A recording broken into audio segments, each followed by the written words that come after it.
Welcome, friend, to this peaceful hour where we gently peel back the layers of time. Tonight, our story takes place in a world far removed from ours, but still tenderly human. Whether you're drifting off or just looking to slow the pace of your evening, I'm grateful you're here. I'd love to hear where you're listening from, what city or country, and what time it is as you press play. It always amazes me how history can bring strangers together. If this kind of calm historical storytelling brings you peace, consider subscribing. We have many more stories to lull us into the quiet night. This isn't some fictional scene from a movie. This was reality in the bohemian cafés of 1920s Paris, where artistic genius and narcotic addiction danced together in a deadly waltz that would forever change the cultural landscape of the modern world. Have you ever wondered how an entire generation of artists could simultaneously create some of humanity's most brilliant works while slowly destroying themselves with drugs? The answer lies in the shadowy corners of Parisian cafés, where absinthe flowed like water and heroin was as common as coffee. What I'm about to reveal will shatter everything you thought you knew about the romantic notion of the struggling artist. These weren't just creative souls seeking inspiration through chemical means. They were casualties of a perfect storm of post-war trauma, cultural rebellion, and readily available narcotics that turned the City of Light into something far more sinister. Today, I'm going to take you inside the hidden world of heroin havens that masqueraded as artistic sanctuaries. You'll meet the real people who lived this nightmare, discover how entire cafe cultures became drug distribution networks, and understand why the most creative period in Parisian history was also its most self-destructive. By the end of this journey, you'll see the 1920s art scene in a completely different light. But before we dive into the smoke-filled rooms where dreams went to die, let me paint you the bigger picture of how Paris became the epicenter of both artistic revolution and narcotic devastation. The Great War had ended just a few years earlier, leaving an entire generation scarred and searching for meaning. Young men who had witnessed unimaginable horrors in the trenches returned home only to find that their old lives no longer fit. Meanwhile, a new breed of wealthy Americans was flooding into Paris, escaping prohibition and bringing with them both money and a reckless appetite for excess. This collision of trauma, wealth, and rebellion created the perfect conditions for what would become one of history's most dangerous cultural experiments. The cafés of Montmartre and Montparnasse weren't just serving coffee and croissants. They were dealing in something far more intoxicating and infinitely more destructive. Let me introduce you to Jean-Baptiste Moreau, a 24-year-old painter who arrived in Paris in the spring of 1923 with nothing but a battered suitcase and dreams of becoming the next Picasso. Jean-Baptiste had survived Verdun, but the nightmares followed him to his cramped studio apartment near Sacré-Cœur. Sleep became impossible, so he began frequenting Café de l'Amour, a notorious establishment where the coffee was bitter and the real business happened after midnight. It was here that Jean-Baptiste first encountered the needle. Not as a medical instrument, but as a gateway to a world where the screaming in his head finally stopped. The cafe's owner, a mysterious woman known only as Madame Noire, had connections that ran deeper than anyone suspected. She didn't just serve drinks, she served escape. Within weeks, Jean-Baptiste's artistic output exploded. His paintings took on an otherworldly quality, full of dreamlike imagery and emotional intensity that critics would later call revolutionary. But what they didn't know was that each masterpiece was paid for with a piece of his soul, bought with German-manufactured heroin that flowed through the café like a toxic river. Jean-Baptiste wasn't alone. The café attracted a rotating cast of damaged souls, American heiresses running from conservative families, British poets seeking inspiration, German intellectuals fleeing political upheaval, and French artists trying to forget the war. They came for the atmosphere, but stayed for the drugs. Madame Noir understood something that modern drug dealers still exploit today. Creative people make excellent customers. They have just enough money to maintain a habit, they're naturally inclined toward experimentation, and they rationalize their addiction as necessary for their art. She didn't need to push her product. She simply created an environment where it felt inevitable. The cafe operated on multiple levels. To the casual observer, it was simply another bohemian gathering place where artists discussed philosophy over wine. But if you knew the right words, the right gestures, the right people, you could access a parallel world where heroin was measured in artistic inspiration rather than grams. Regular customers developed an elaborate code. Ordering the special coffee meant you wanted opium. Asking for sugar with extra sweetness was code for cocaine. But heroin, the most sought-after substance, required the most subtle approach. You simply asked if the painter's supplies were available today. The irony wasn't lost on anyone involved. These were people who saw themselves as rebels against bourgeois society, yet they were creating their own rigid hierarchy based on drug access and artistic credibility. The deeper into addiction you fell, the more authentic your art was considered. Sobriety became synonymous with selling out. Take the case of Margaret Worthington, a Boston socialite who arrived in Paris in 1924 with a substantial trust fund and romantic notions about supporting struggling artists. She rented a spacious apartment in the 6th arrondissement and began hosting salons, where she would showcase the work of promising young painters and writers. Margaret initially saw herself as a patron of the arts, a modern-day Medici, nurturing the next generation of creative genius.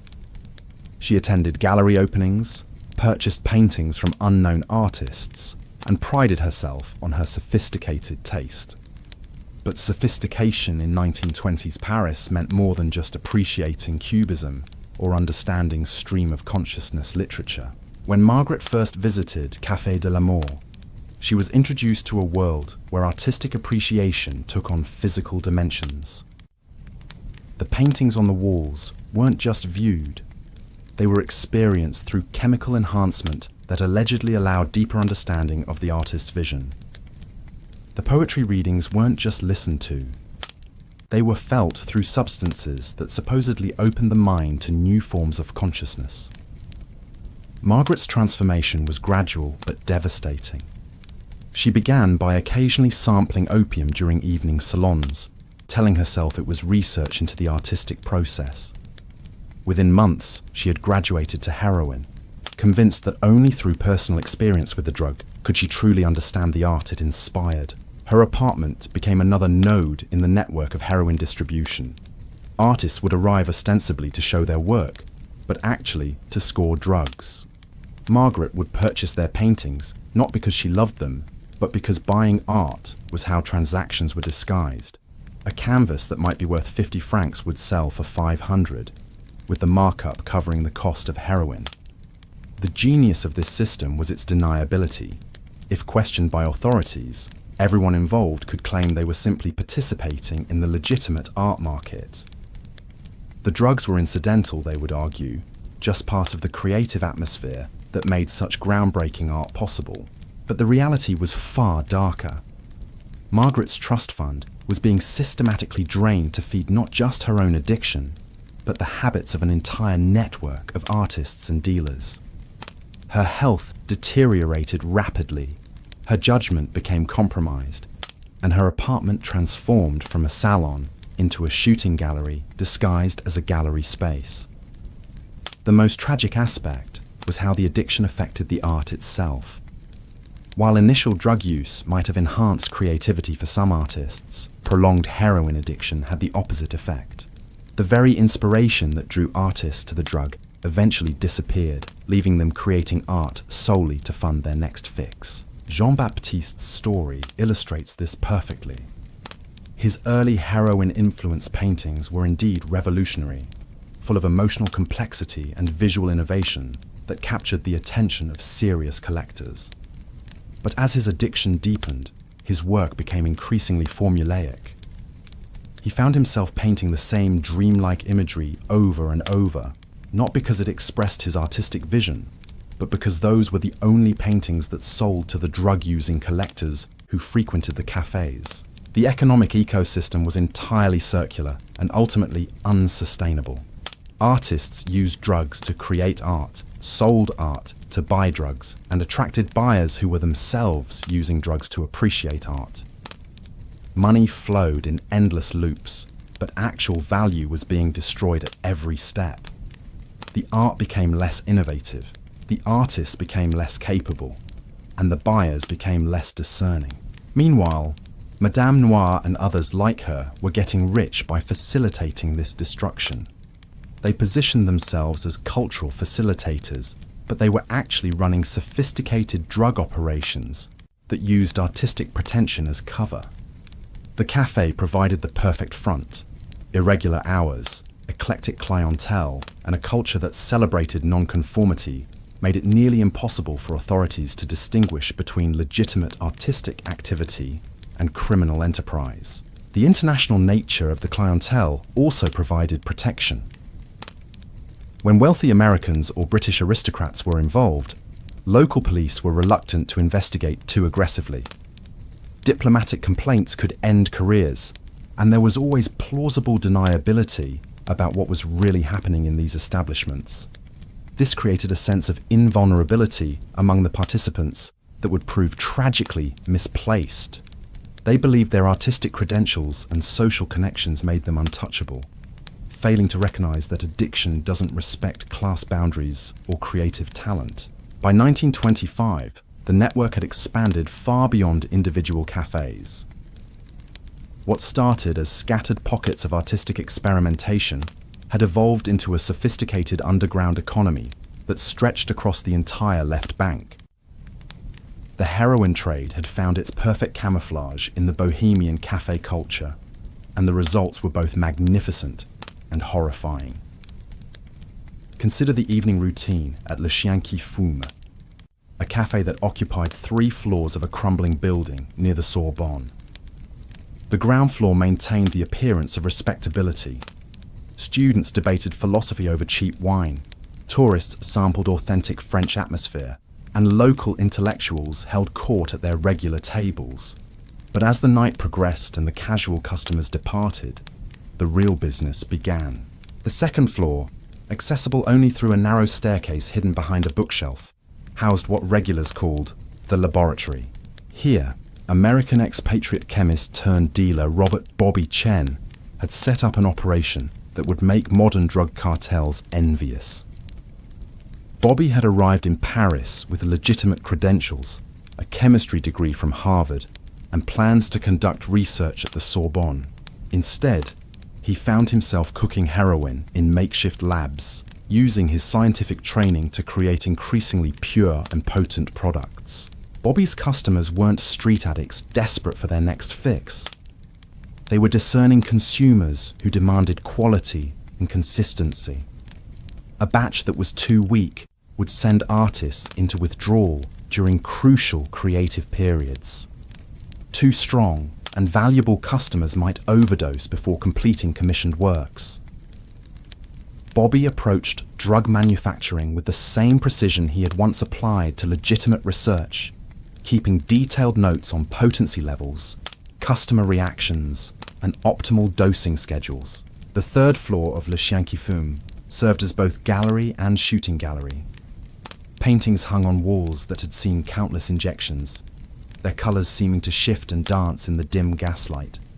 Artists would arrive with their latest works, hoping to trade canvas for powder.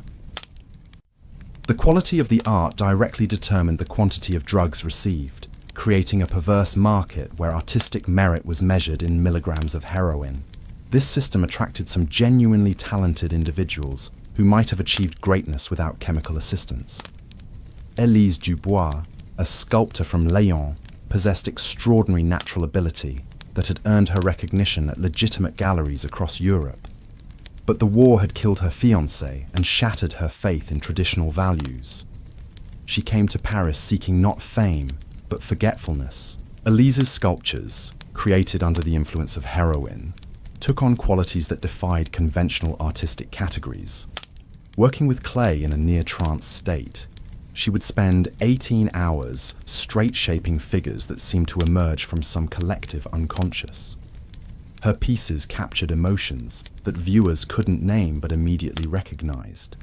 The specific grief of losing someone to senseless violence, the hollow exhaustion of surviving when others hadn't, the desperate hunger for meaning in a world that had revealed its fundamental chaos.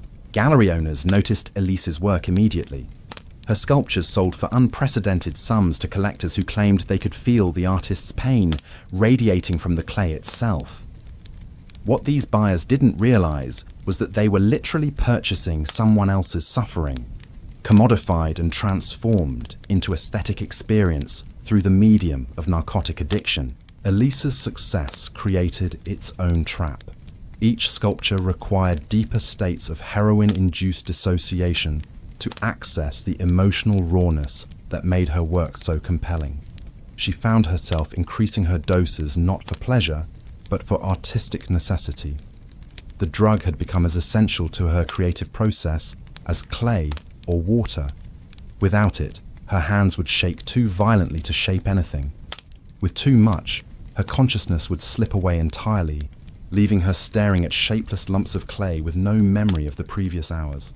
The tragedy was that Elise's addiction coincided with what should have been the peak of her artistic powers. At 28, she possessed both the technical skill and emotional depth necessary for masterpiece creation. Instead, she was trapped in a cycle where each artistic triumph required a level of drug use that made the next triumph less likely. Meanwhile, the financial mechanics of the heroin cafe network were becoming increasingly sophisticated. Transactions were rarely conducted with simple cash exchanges. Instead, an elaborate barter system had emerged where art, drugs, sex, and social connections were traded in complex multi-party arrangements that made tracking nearly impossible.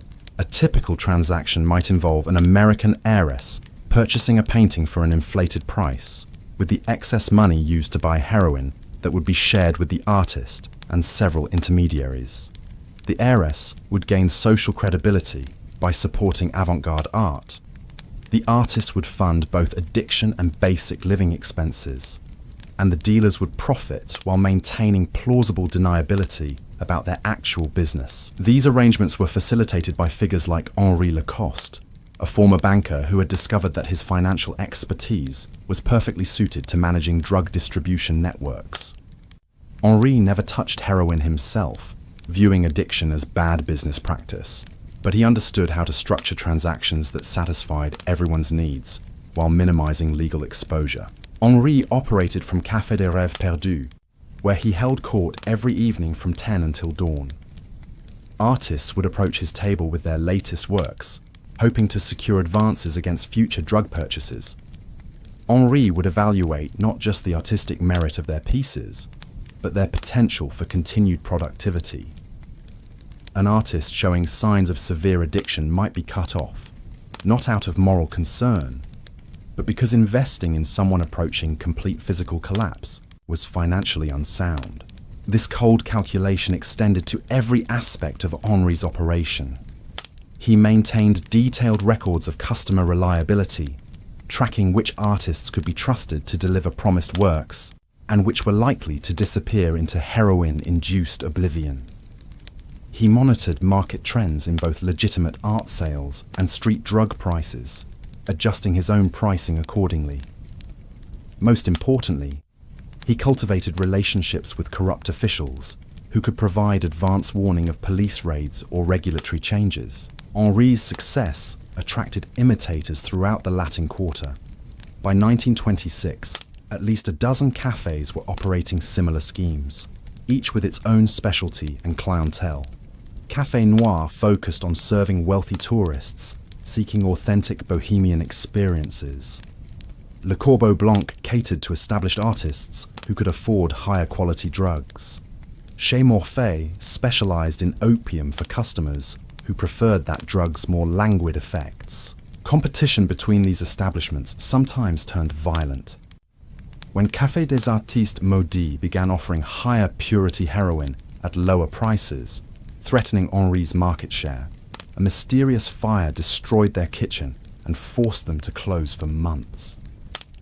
When Le Petit Mort started recruiting Henri's best customers with promises of exotic new drug combinations, several of their regular patrons suffered near-fatal overdoses that scared away other potential clients.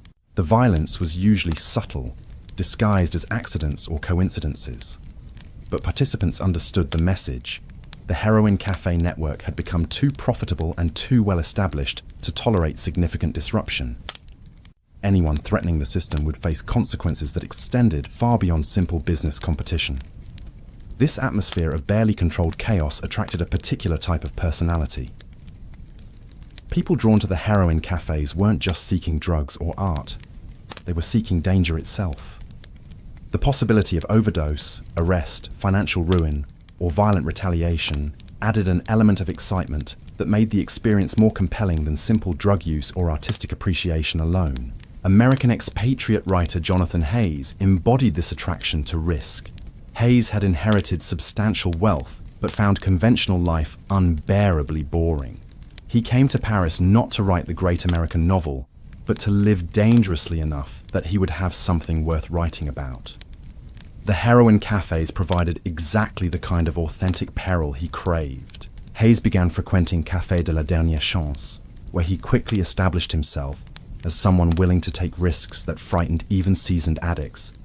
He would inject unknown substances, participate in dangerous drug combinations, and involve himself in increasingly volatile business arrangements between dealers and artists. His writing, produced in brief periods of clarity between binges, captured the authentic texture of addiction with a precision that made his work essential reading for anyone seeking to understand the period.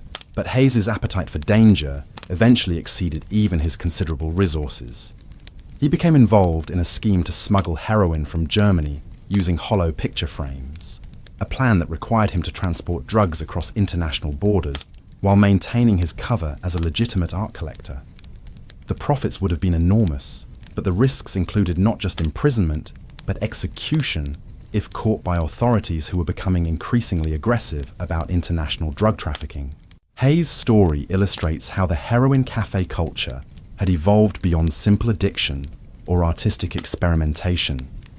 By the mid-1920s, it had become a complex ecosystem where people used drugs, art, and danger as interchangeable currencies in transactions that satisfied needs far more complicated than simple chemical dependency. The most sophisticated participants understood that they weren't just buying drugs or selling art. They were purchasing experiences that couldn't be obtained through conventional means. The thrill of transgression, the intimacy of shared secrets, the satisfaction of belonging to an exclusive community that operated by its own rules. The heroin was often less important than the ritual surrounding its use, the social connections it facilitated, and the identity it provided to people who felt disconnected from mainstream society. This psychological dimension made the cafe network far more addictive than the drugs themselves. People who successfully overcame their chemical dependencies often found themselves unable to stay away from the social environment where those dependencies had flourished. The cafes offered not just heroin, but a complete alternative reality where conventional morality, social expectations, and economic relationships were suspended in favor of more immediate and intense forms of human connection. The tragedy was that this alternative reality was ultimately unsustainable. The financial arrangements were too complex, the legal risks too high, and the physical toll too severe for the system to continue indefinitely. By 1927, cracks were beginning to show throughout the network as overdoses increased, money ran out, and authorities began to take notice of what was happening in the supposedly innocent artistic cafes of the left bank. The first major crack appeared in the form of Detective Inspector Claude Bertrand, a methodical man who had spent 20 years building cases against Paris's most elusive criminals. Bertrand wasn't particularly interested in artistic movements or bohemian culture, but he was very interested in the sudden spike in overdose deaths among wealthy foreigners. When the American embassy began pressuring French authorities to investigate the deaths of 3 expatriate heiresses within a single month, Bertrand found himself assigned to a case that would consume the next 2 years of his life. Bertrand's initial investigation revealed what appeared to be a series of tragic coincidences. Young, wealthy individuals with artistic interests were dying from what seemed to be accidental drug overdoses. The deaths occurred in different locations, involved different substances, and appeared to have no connection beyond the victims' shared interest in avant-garde culture. But Bertrand had learned to distrust coincidences, especially when they involved large sums of money and international borders. His breakthrough came through the most unlikely source: a 70-year-old concierge named Madame Petit, who worked at a residential hotel near the Panthéon. Madame Petit had been cleaning rooms and watching tenants for 5 decades, developing an almost supernatural ability to detect when something was amiss. She approached Bertrand with concerns about one of her long-term residents, a young German artist named Klaus Weber, who had been living at the hotel for 18 months. Klaus had initially impressed Madame Petit as a serious, dedicated artist who paid his rent promptly and kept his studio space meticulously clean. But over the past 6 months, his behavior had changed dramatically. He would disappear for days at a time, return looking haggard and disoriented, then spend entire weeks locked in his room with visitors coming and going at all hours. The visitors were always well dressed, often foreign, and they carried packages that seemed too valuable for legitimate art supplies. When Bertrand examined Klaus's hotel registration, he discovered discrepancies that suggested false documentation. Further investigation revealed that Klaus Weber was actually Wilhelm Richter, a former German army medic who had deserted during the final months of the war. Wilhelm possessed medical knowledge that made him valuable to the heroin distribution network, but his illegal status in France made him vulnerable to blackmail and coercion. Bertrand approached Wilhelm carefully, recognizing that fear, rather than greed, was likely motivating his involvement in the drug trade. During a series of clandestine meetings in small cafés far from the artistic quarter, Wilhelm gradually revealed the structure and scope of what he called the machine, a distribution network that used artistic culture as both camouflage and customer base. Wilhelm's medical training had made him indispensable to dealers who needed someone capable of treating overdoses without involving legitimate doctors. He had learned to revive unconscious addicts, manage withdrawal symptoms, and even perform minor surgery on customers who had suffered injuries during drug-related accidents. His services were paid for not with money, but with protection from authorities who might investigate his immigration status. Through Wilhelm's testimony, Bertrand began to understand how the cafe network operated as an integrated system, rather than a collection of independent establishments. Each cafe specialized in serving different segments of the market: wealthy tourists, established artists, young bohemians, and international dealers. But they all shared suppliers, enforcement mechanisms, and money laundering operations that made the entire network more resilient than any individual component. The key insight was that legitimate art sales were being used to disguise drug transactions on an industrial scale. A painting that might legitimately sell for 100 francs could be purchased for 1,000 francs, with the extra 900 francs representing payment for heroin. The buyer received both artwork and drugs. The seller received both money and social credibility as a successful artist, and the dealer received a commission that was nearly impossible for authorities to trace. This system had created artificial inflation in the Parisian art market that was distorting cultural values throughout the city. Young artists found themselves unable to sell work through legitimate channels because collectors were primarily interested in drug-facilitated transactions. Established artists watched their market values fluctuate based not on artistic merit, but on their willingness to participate in narcotic distribution.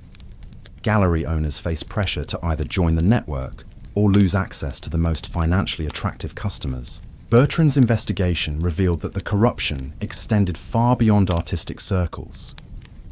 Bank officials were facilitating international money transfers that funded drug purchases. Shipping companies were transporting heroin concealed in legitimate art shipments. Even some embassy staff were involved, using diplomatic immunity to move drugs and money across borders without customs inspection. The scope of the conspiracy was so vast that Bertrand initially doubted his own findings. How could such an extensive criminal operation exist in plain sight without attracting official attention? The answer lay in the social status of the participants and the cultural prestige associated with supporting avant-garde art. Police were reluctant to investigate activities that involved prominent citizens engaged in what appeared to be sophisticated cultural patronage. Meanwhile, the human cost of the network was becoming impossible to ignore.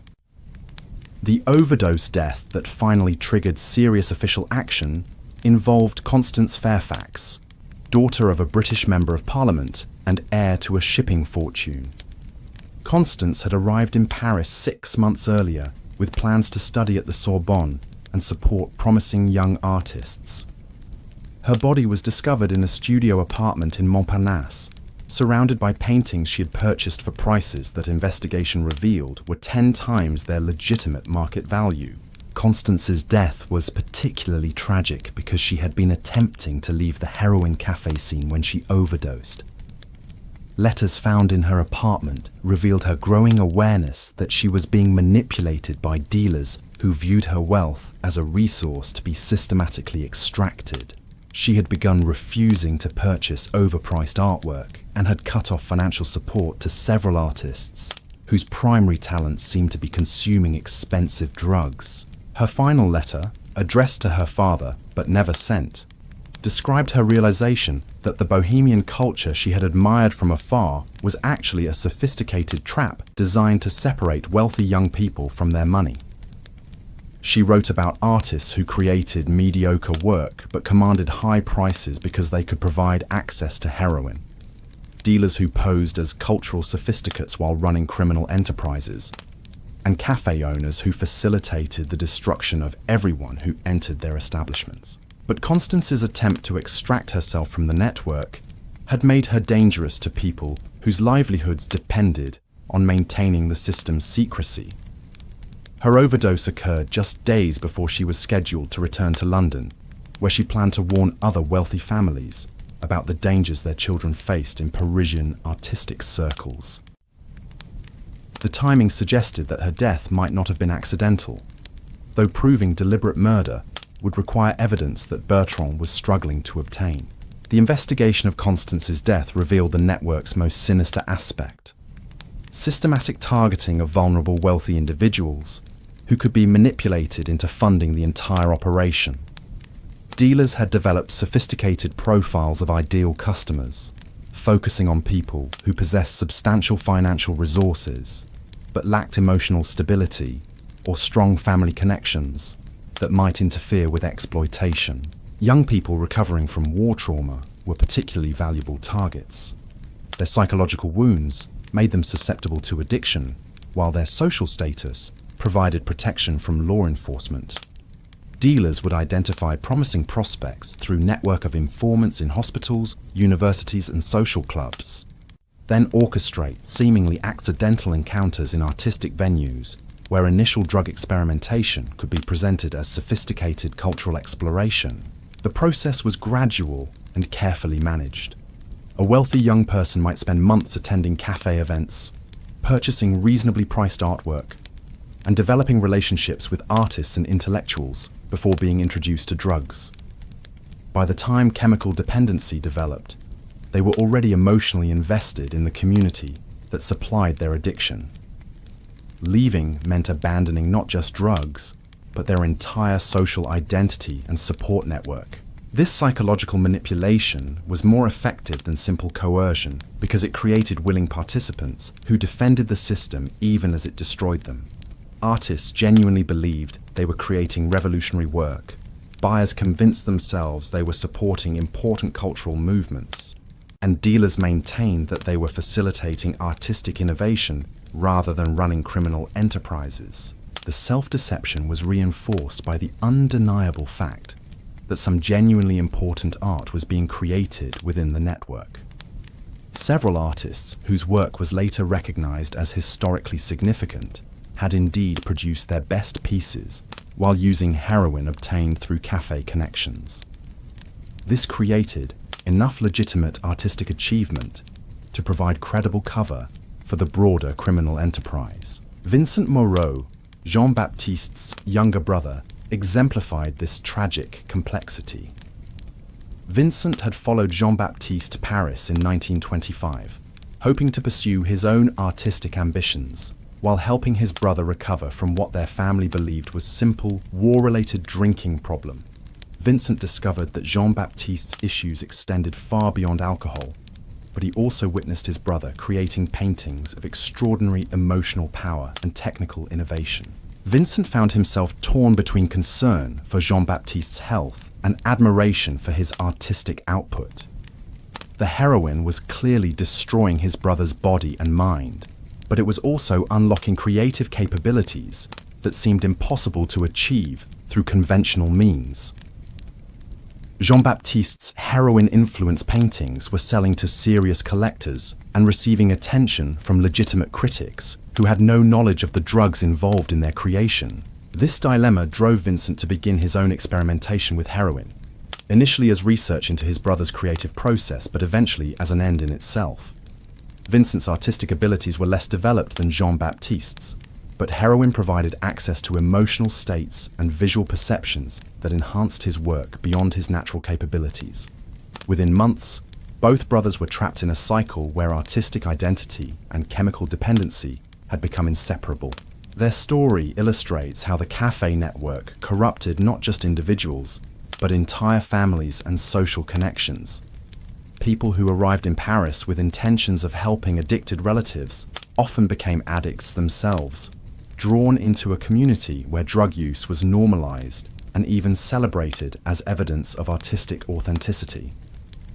The economic pressures made escape nearly impossible. Artists who tried to quit heroin discovered that their work produced during sobriety was unmarketable to the collectors who had previously supported them. Gallery owners lost interest in clean artists whose work lacked the intensity that drug use had provided. Social connections evaporated as former friends viewed sobriety as betrayal of shared values and experiences. By late 1927, the network had reached a level of integration and sophistication that made it almost indistinguishable from legitimate cultural institutions. Several cafés had expanded into full-scale galleries that mounted serious exhibitions featuring work by both addicted and clean artists. Art critics, who were unaware of the drug connections, wrote favourable reviews that enhanced the reputation of network-affiliated artists in mainstream cultural circles. The most successful participants had learned to navigate between legitimate and criminal aspects of the art world, using their network connections to advance conventional careers while maintaining access to drugs and the social community that provided them. Some artists were simultaneously represented by respectable galleries and cafe-based dealers, selling different types of work to different markets, depending on whether drugs were involved in the transaction. This dual existence required constant management of multiple identities and relationships. An artist might spend morning hours creating conventional work for legitimate galleries, afternoon hours producing drug-influenced pieces for cafe buyers, and evening hours socializing with other addicts while maintaining the pretense that their gatherings were purely intellectual or artistic in nature. The psychological strain of maintaining these multiple identities often accelerated the descent into deeper addiction. People who might have maintained moderate drug use for years found themselves increasing consumption to manage the anxiety and exhaustion that came from constantly switching between different versions of themselves. Meanwhile, the financial mechanics of the network were becoming so complex that even sophisticated participants lost track of their actual economic situation. Artists might believe they were financially successful based on high prices for their work, without realizing that most of their income was immediately recycled back to drug dealers. Buyers might spend enormous sums thinking they were building valuable art collections, without understanding that the inflated prices made their purchases worthless in legitimate markets.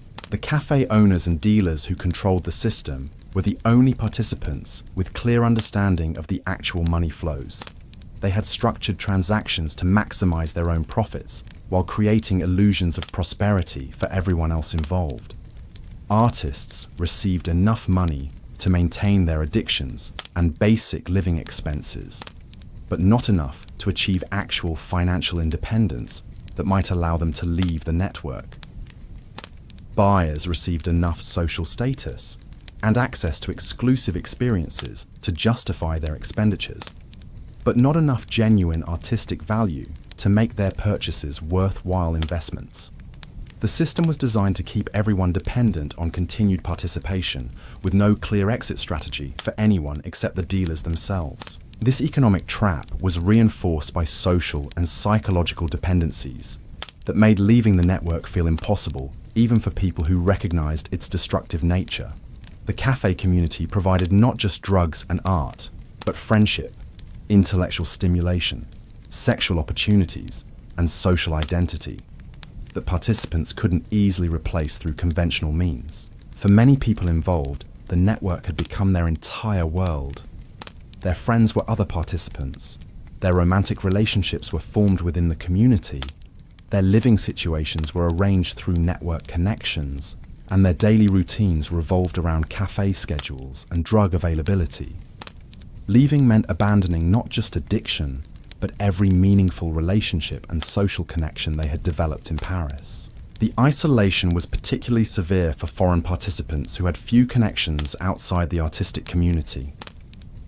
American expatriates who had burned bridges with their families to pursue bohemian lifestyles found themselves trapped in Paris with no support system beyond the network that was destroying them. British aristocrats who had scandalized their social circles by embracing avant-garde culture couldn't return home without admitting the extent of their involvement in activities that would disgrace their families. As 1928 approached, the network was approaching a crisis that would ultimately lead to its destruction. The combination of increased police attention, mounting overdose deaths, and financial unsustainability was creating pressures that the system couldn't absorb indefinitely. But the participants were so deeply embedded in the network's social and economic structures that recognizing the approaching collapse required a level of clarity that chronic drug use made nearly impossible to achieve.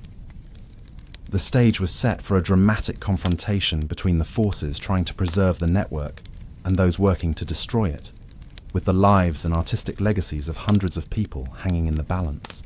The crisis began with a single photograph that would change everything.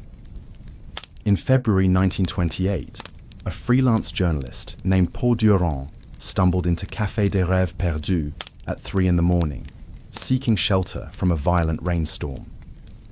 What he witnessed in that smoke-filled room would expose the dark heart of Parisian bohemian culture to the world. Durand had his camera with him, a compact Leica that he used for documenting street scenes and architectural details. But the scene that greeted him in the cafe's upper room was unlike anything he had ever encountered. In the corner, a young woman in an expensive silk dress lay unconscious while a man in a painter's smock injected something into her arm. At a nearby table, 3 people passed around a needle like it was a communion chalice, their eyes rolled back in chemical ecstasy. The most shocking sight was a teenage boy, no more than 16, methodically preparing heroin, while an older man watched approvingly.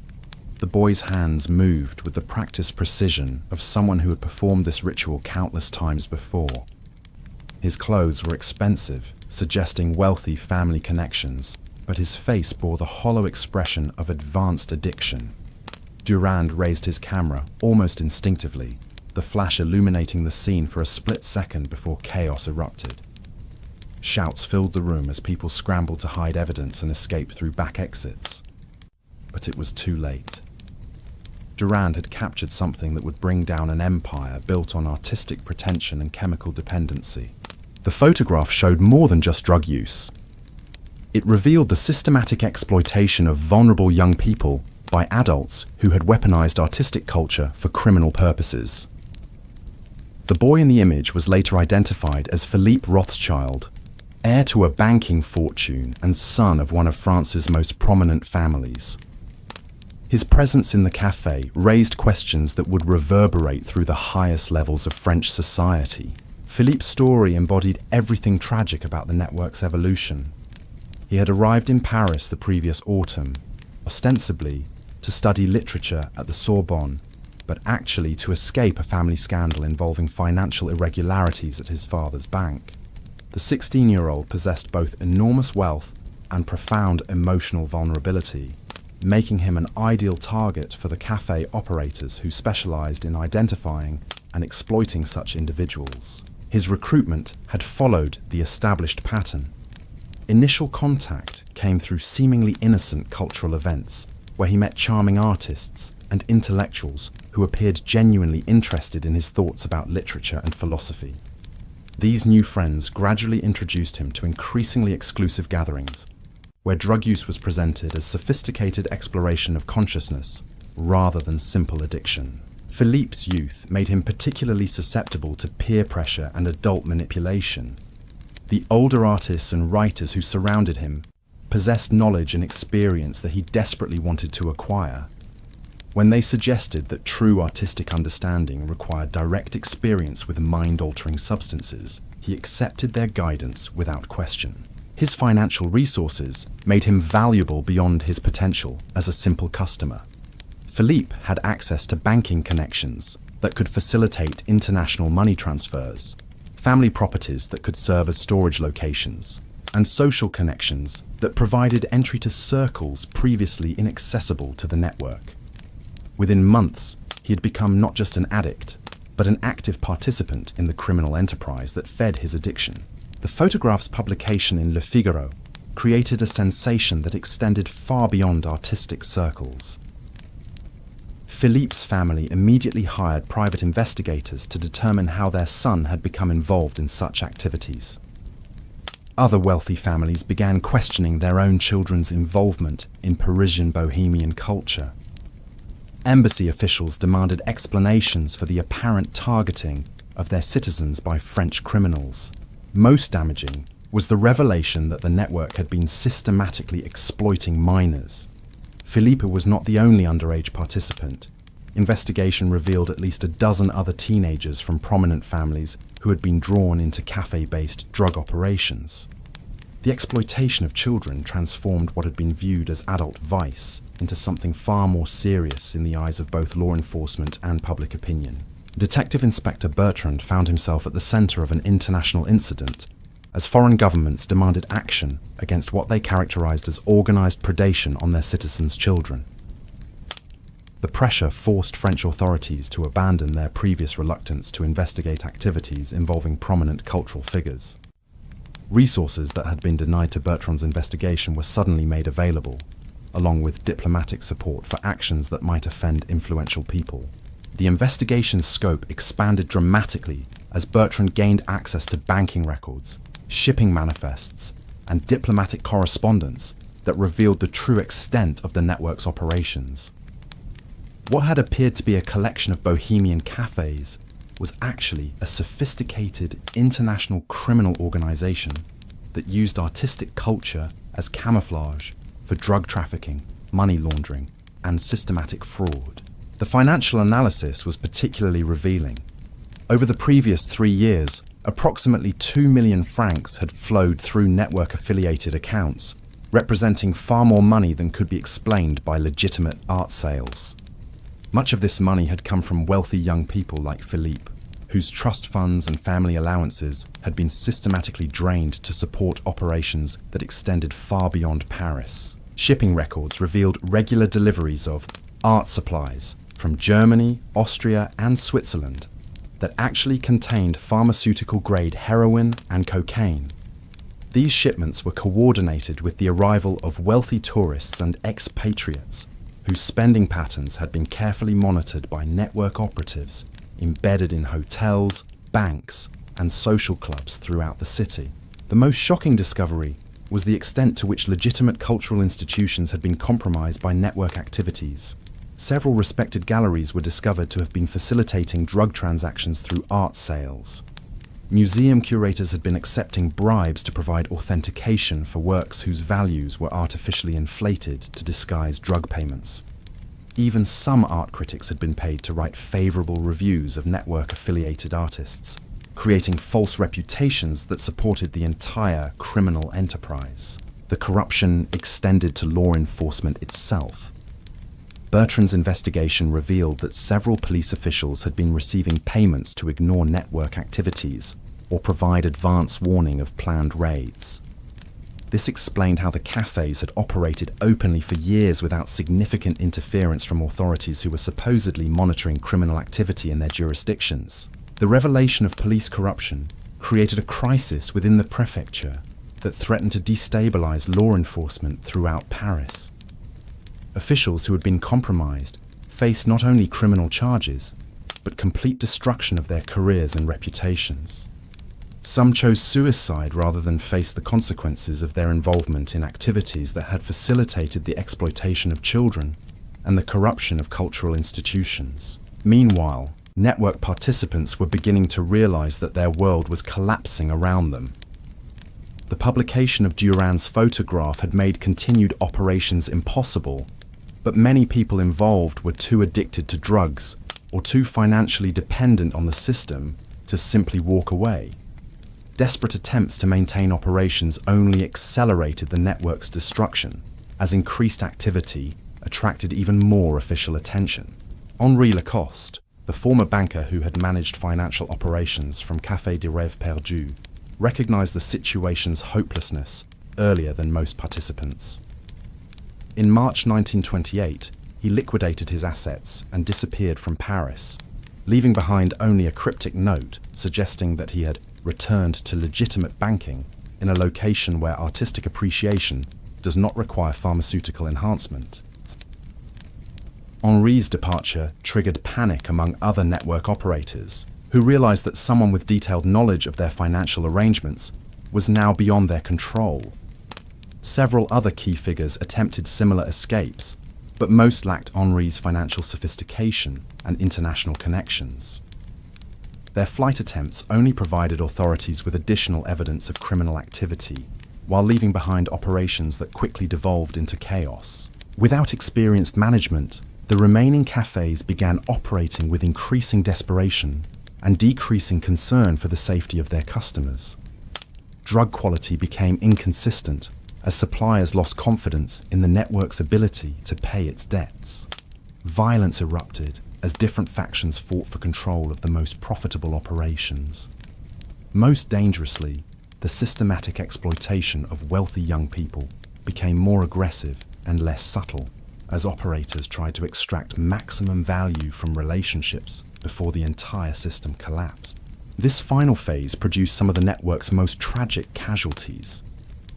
Marie-Claire Dubois, Elise's younger sister, had come to Paris seeking to help her sibling overcome what their family believed was artistic temperament rather than drug addiction. Marie-Claire possessed neither artistic talent nor significant wealth, but she was young, attractive, and desperate to save her sister. Network operators quickly identified her as someone who could be manipulated through emotional rather than financial incentives. Marie-Claire's exploitation followed a pattern that investigators would later discover had been used against dozens of other family members and friends of network participants. She was gradually drawn into café society through her legitimate concern for Elise, then convinced that understanding addiction required personal experience with drugs.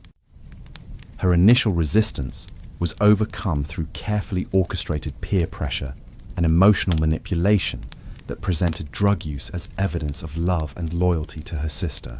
Within weeks, Marie-Claire had become addicted to heroin while believing she was conducting research that would help her save Elise.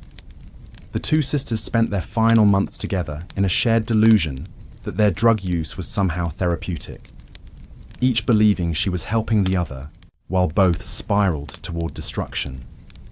Their deaths, which occurred within days of each other in April 1928, epitomized the network's ability to corrupt even the most well-intentioned relationships. The Dubois sisters' deaths marked a turning point in public perception of the network. Previous casualties could be dismissed as the unfortunate consequences of adult choices, but Marie-Claire's story revealed how the system actively recruited and destroyed people whose only crime was loving someone already trapped within its operations. The systematic targeting of family members and friends transformed drug trafficking into something resembling a contagious disease that spread through social connections rather than simple criminal association. Detective Inspector Bertrand used the public outrage generated by cases like the Dubois sisters to justify increasingly aggressive investigative tactics. Simultaneous raids on 12 network-affiliated locations in May 1928 resulted in the arrest of over 60 people and the seizure of evidence that finally provided a complete picture of the organization's structure and operations. The evidence revealed that what had begun as informal drug dealing in bohemian cafés had evolved into a criminal enterprise with sophisticated operational procedures, financial management systems, and strategic planning capabilities. The network maintained detailed records of customer preferences, spending patterns, and psychological vulnerabilities that were used to maximize extraction of money from each target. Personnel files contained evaluations of employees based on their ability to manipulate specific types of victims, with bonuses paid for successfully recruiting wealthy or influential new customers. Most disturbing were the planning documents that revealed the network's intention to expand operations beyond Paris. Similar cafe-based operations were being established in London, New York, and Berlin, using lessons learned from the Parisian experiment to create more efficient and profitable criminal enterprises. The systematic exploitation of artistic culture was being packaged as a business model that could be replicated in any location with sufficient concentrations of wealthy young people seeking cultural authenticity. The international scope of the planned expansion elevated the investigation from local law enforcement matter to international security concern. Foreign governments that had initially pressured France to address the exploitation of their citizens now recognized that similar threats might emerge in their own territories. Diplomatic cooperation that had been limited to demands for action expanded to include intelligence sharing and coordinated law enforcement efforts. The network's collapse accelerated as participants realized that continued involvement meant not just criminal prosecution, but potential deportation and international scandal that would destroy their reputations permanently. Artists who had depended on drug-facilitated sales found themselves unable to maintain their lifestyles as customers disappeared, and legitimate galleries refused to associate with anyone connected to the scandal. The psychological impact was often more severe than the financial consequences. People who had structured their entire identities around membership in an exclusive artistic community discovered that this community had been deliberately created to exploit them. The relationships they had treasured as evidence of their sophisticated cultural understanding were revealed to have been calculated business arrangements designed to separate them from their money and independence. Jean-Baptiste Moreau, the war veteran whose initial encounter with heroin at Café de l'Amour had launched our exploration of this world, exemplified both the network's destructive power and the possibility of redemption that emerged from its collapse. Jean-Baptiste had been among the first people arrested in the May raids, but his cooperation with authorities earned him lenient treatment that allowed him to attempt recovery rather than face extended imprisonment. His testimony provided crucial insights into how the network had evolved from informal drug dealing to systematic criminal enterprise. Jean-Baptiste described the gradual transformation of café culture from genuine artistic community to predatory business operation, explaining how operators had learned to identify and exploit the specific vulnerabilities that made artists, writers, and wealthy young people susceptible to manipulation. Most importantly, Jean-Baptiste's recovery demonstrated that escape from the network was possible, though it required abandoning not just drugs, but the entire social and cultural identity that had become associated with artistic authenticity in 1920s Paris. His paintings created during recovery lacked the otherworldly intensity of his heroin-influenced work, but they possessed emotional honesty and technical competence that proved genuine artistic ability could exist independently of chemical enhancement. Jean-Baptiste's example inspired other network survivors to attempt their own recoveries, creating a small but significant community of people working to rebuild their lives after escaping the café-based criminal enterprise. Their efforts were supported by legitimate cultural institutions that recognized the need to provide alternatives to the toxic artistic culture that had made so many people vulnerable to exploitation. The recovery community's existence challenged one of the network's most insidious lies, the claim that drugs were necessary for authentic artistic expression.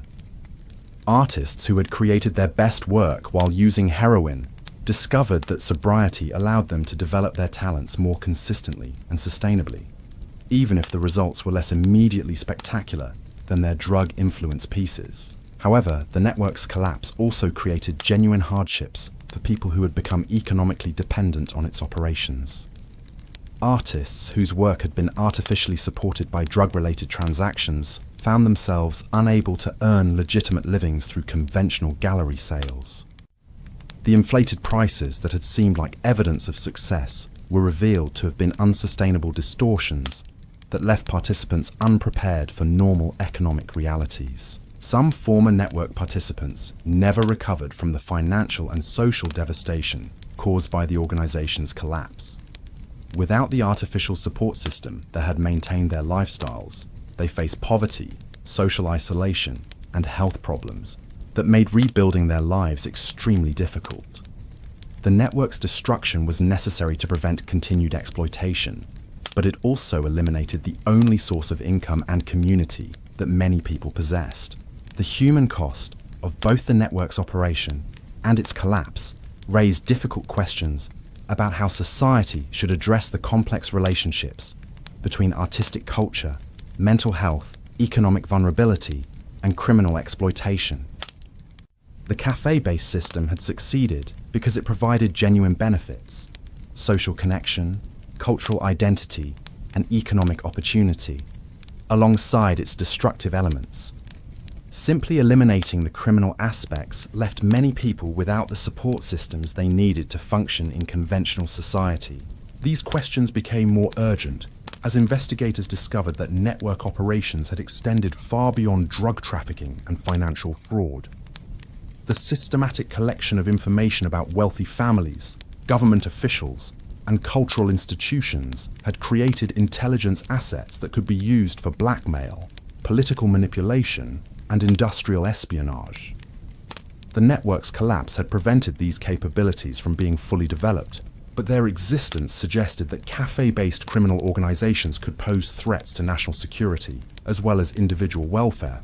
The investigation's revelations transformed how authorities throughout Europe approached the intersection of cultural activities and criminal behavior.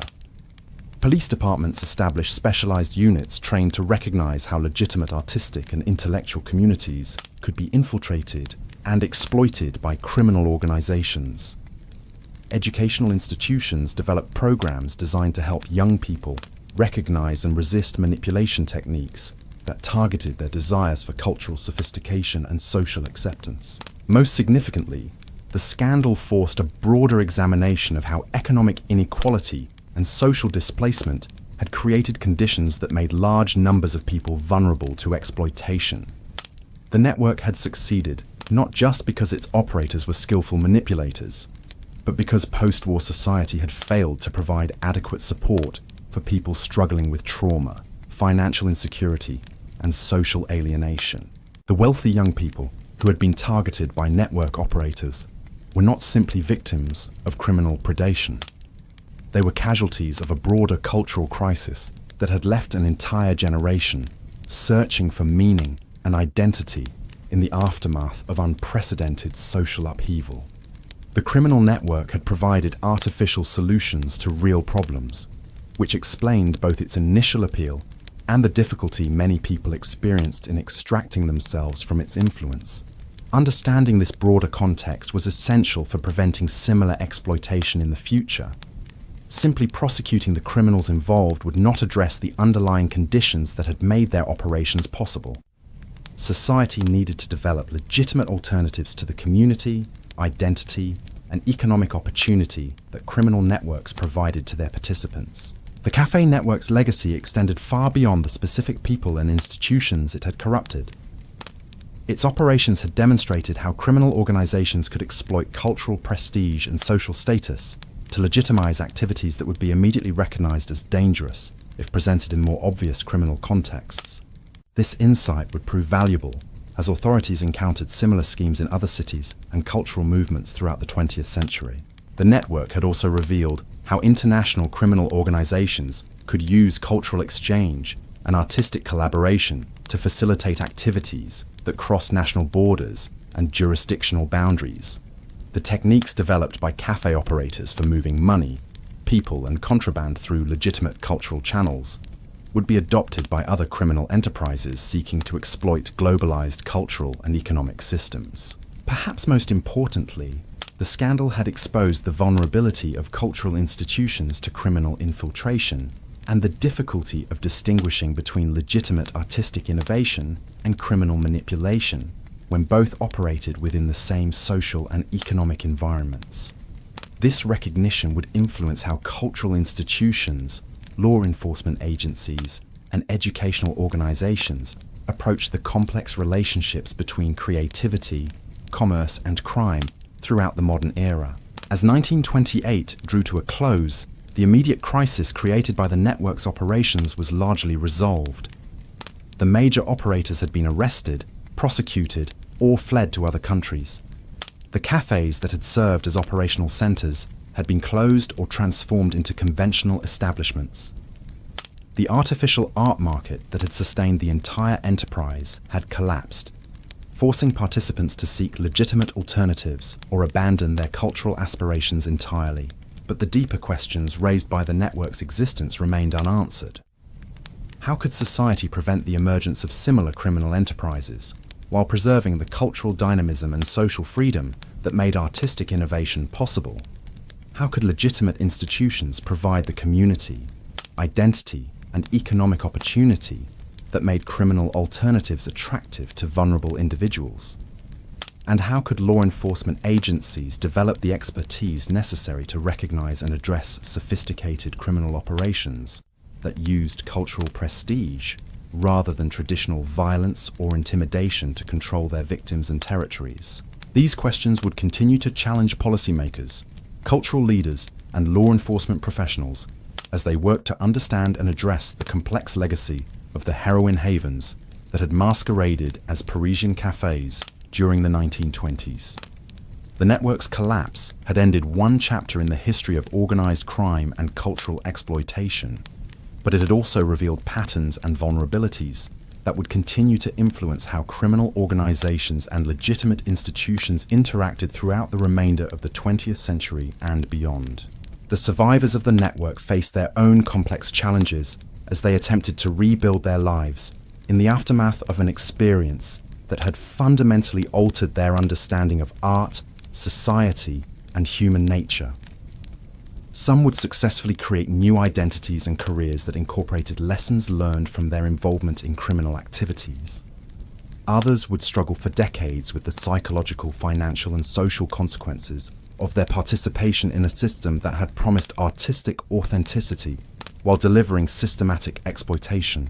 Their stories would serve as warnings for future generations about the dangers of allowing criminal organizations to exploit cultural movements and artistic communities.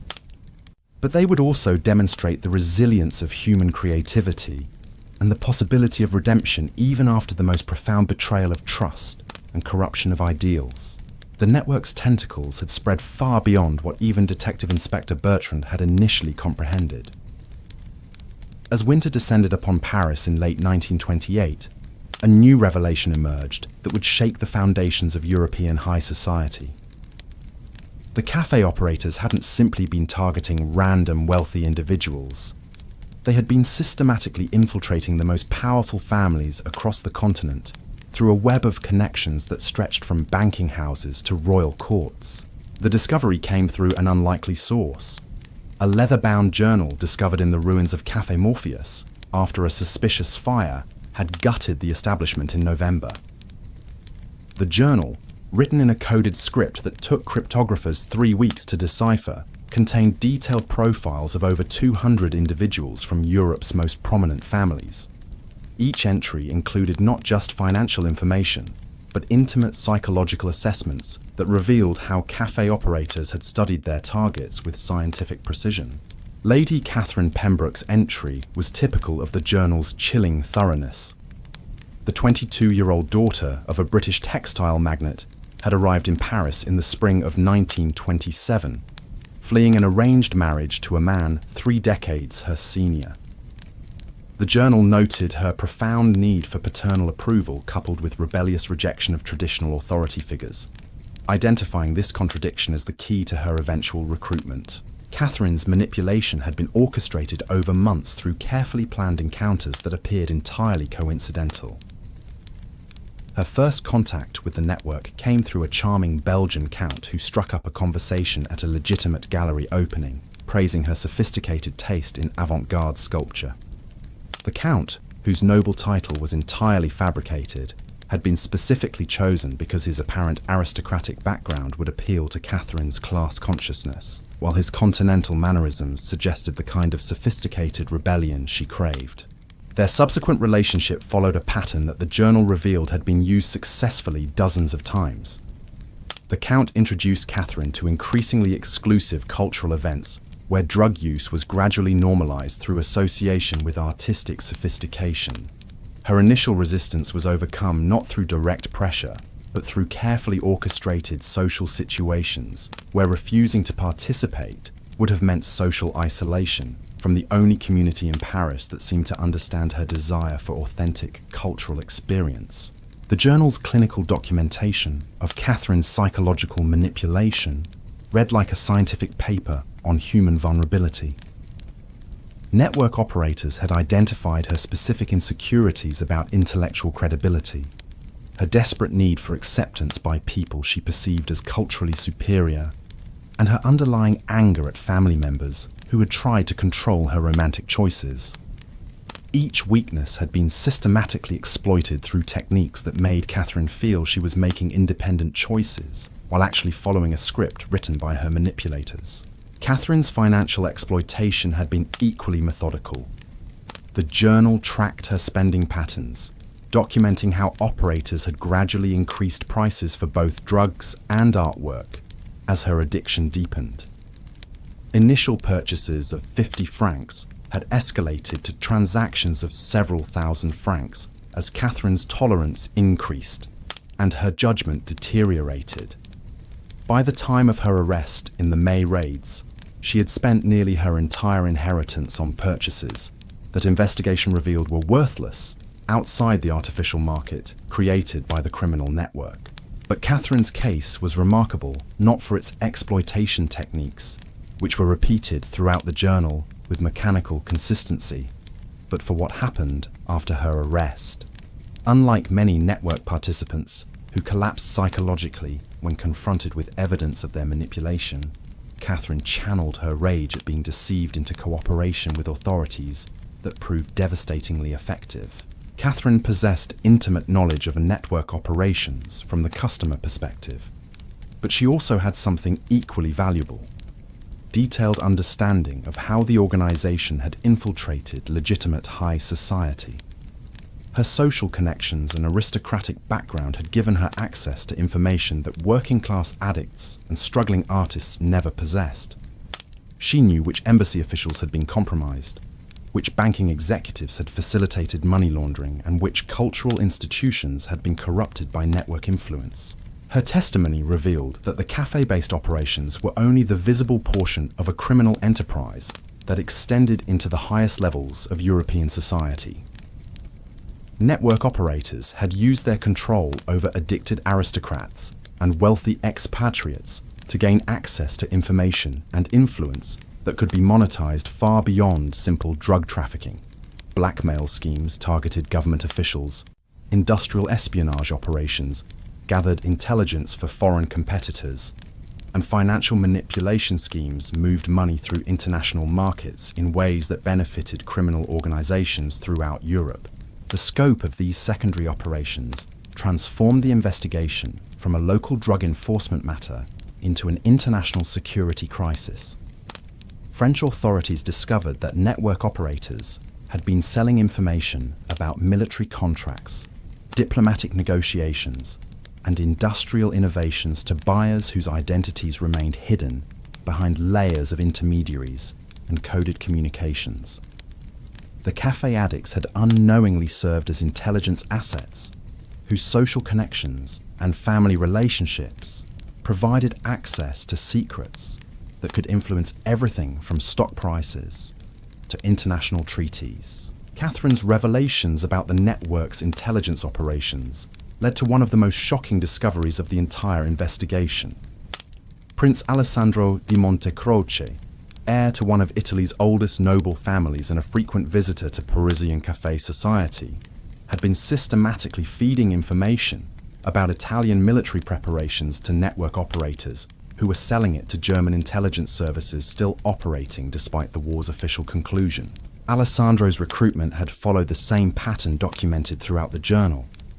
Initial contact through seemingly accidental encounters, gradual introduction to drugs through cultural activities, and steady escalation of both addiction and financial exploitation. But Alessandro's political connections had made him valuable for purposes that extended far beyond the money he could provide through inflated art purchases. Network operators had encouraged Alessandro's drug dependency specifically to compromise his judgment and loyalty to his own country. His addiction had made him desperate for continued access to heroin, while his social position provided access to military and diplomatic information that foreign intelligence services were willing to pay enormous sums to obtain. The cafe operators served as intermediaries in transactions that generated profits far exceeding anything possible through simple drug dealing. Alessandro's case revealed how the network had evolved from criminal enterprise to national security threat. The systematic targeting of individuals with access to sensitive information suggested coordination with foreign intelligence services that were using criminal organizations to gather intelligence while maintaining plausible deniability about their activities. The cafe operators weren't just drug dealers. They were assets in an international espionage network that used addiction and cultural manipulation to compromise the security of multiple European nations. The discovery of these intelligence operations triggered a diplomatic crisis that reverberated through European capitals. Governments that had initially viewed the Parisian café scandal as a local law enforcement matter suddenly recognized that their own national security had been compromised by criminal organizations operating under the cover of artistic culture. Intelligence agencies that had been focused on traditional military threats found themselves confronting a new form of espionage that exploited cultural exchange and social relationships rather than traditional diplomatic channels. The investigation's expansion into intelligence matters also revealed how the network's financial operations had been far more sophisticated than initially understood. Money generated through drug sales and art fraud had been invested in legitimate businesses that provided both cover for criminal activities and additional sources of revenue that could be used to expand operations. Network operators had purchased shares in shipping companies that transported their contraband, invested in banks that laundered their money, and acquired real estate that served as operational bases while generating rental income. Most disturbing was the discovery that network profits had been used to establish similar operations in other European cities. The Parisian café system was revealed to be a prototype for criminal organizations that were being replicated in London, Berlin, Vienna, and Rome. Each new operation had been refined based on lessons learned from the Paris experiment, making them more efficient at identifying targets, more sophisticated in their manipulation techniques, and more resistant to law enforcement detection. The international expansion of cafe-based criminal operations created enforcement challenges that existing law enforcement agencies were poorly equipped to address. Police departments that were organized to handle local crime found themselves confronting criminal networks that operated across national boundaries and used legitimate cultural institutions as cover for illegal activities. Traditional investigative techniques that relied on informants and surveillance were inadequate for addressing organizations that used psychological manipulation and social relationships rather than violence and intimidation to control their territories and victims. The complexity of these challenges was illustrated by the case of Dr. Hermann Weiss, a respected psychiatrist from Vienna who had been drawn into the network through his legitimate research into the therapeutic potential of various drugs. Weiss had initially visited Parisian cafés to observe how artists used substances to enhance creativity, hoping to develop treatments for patients suffering from depression and anxiety disorders that traditional medicine seemed unable to address effectively. Weiss's scientific training and medical credentials had made him an ideal target for network operators who recognized the value of having a legitimate medical professional associated with their activities. His presence in cafe society provided credibility that helped attract other potential customers, while his psychiatric expertise could be used to develop more effective manipulation techniques for targeting vulnerable individuals. The network had gradually compromised Weiss through techniques that exploited his genuine desire to help patients and advance medical knowledge. He was encouraged to experiment with increasingly powerful drugs, initially for research purposes, but eventually to satisfy his own growing addiction. His medical practice in Vienna became a source of pharmaceutical supplies that were diverted to network operations, while his patient relationships provided access to wealthy individuals who could be targeted for recruitment. Weiss's involvement illustrated how the network had learned to exploit professional ethics and altruistic motivations as effectively as personal vulnerabilities and financial greed. His belief that he was conducting important medical research had been manipulated to make him complicit in criminal activities that contradicted everything he claimed to believe about helping people and advancing human knowledge. The psychological manipulation had been so sophisticated that Weiss continued to believe he was serving legitimate medical purposes even after his arrest and confrontation with evidence of his role in systematic criminal exploitation. The Weiss case also revealed how the network had been developing techniques for large-scale psychological manipulation that could be applied to populations rather than just individuals.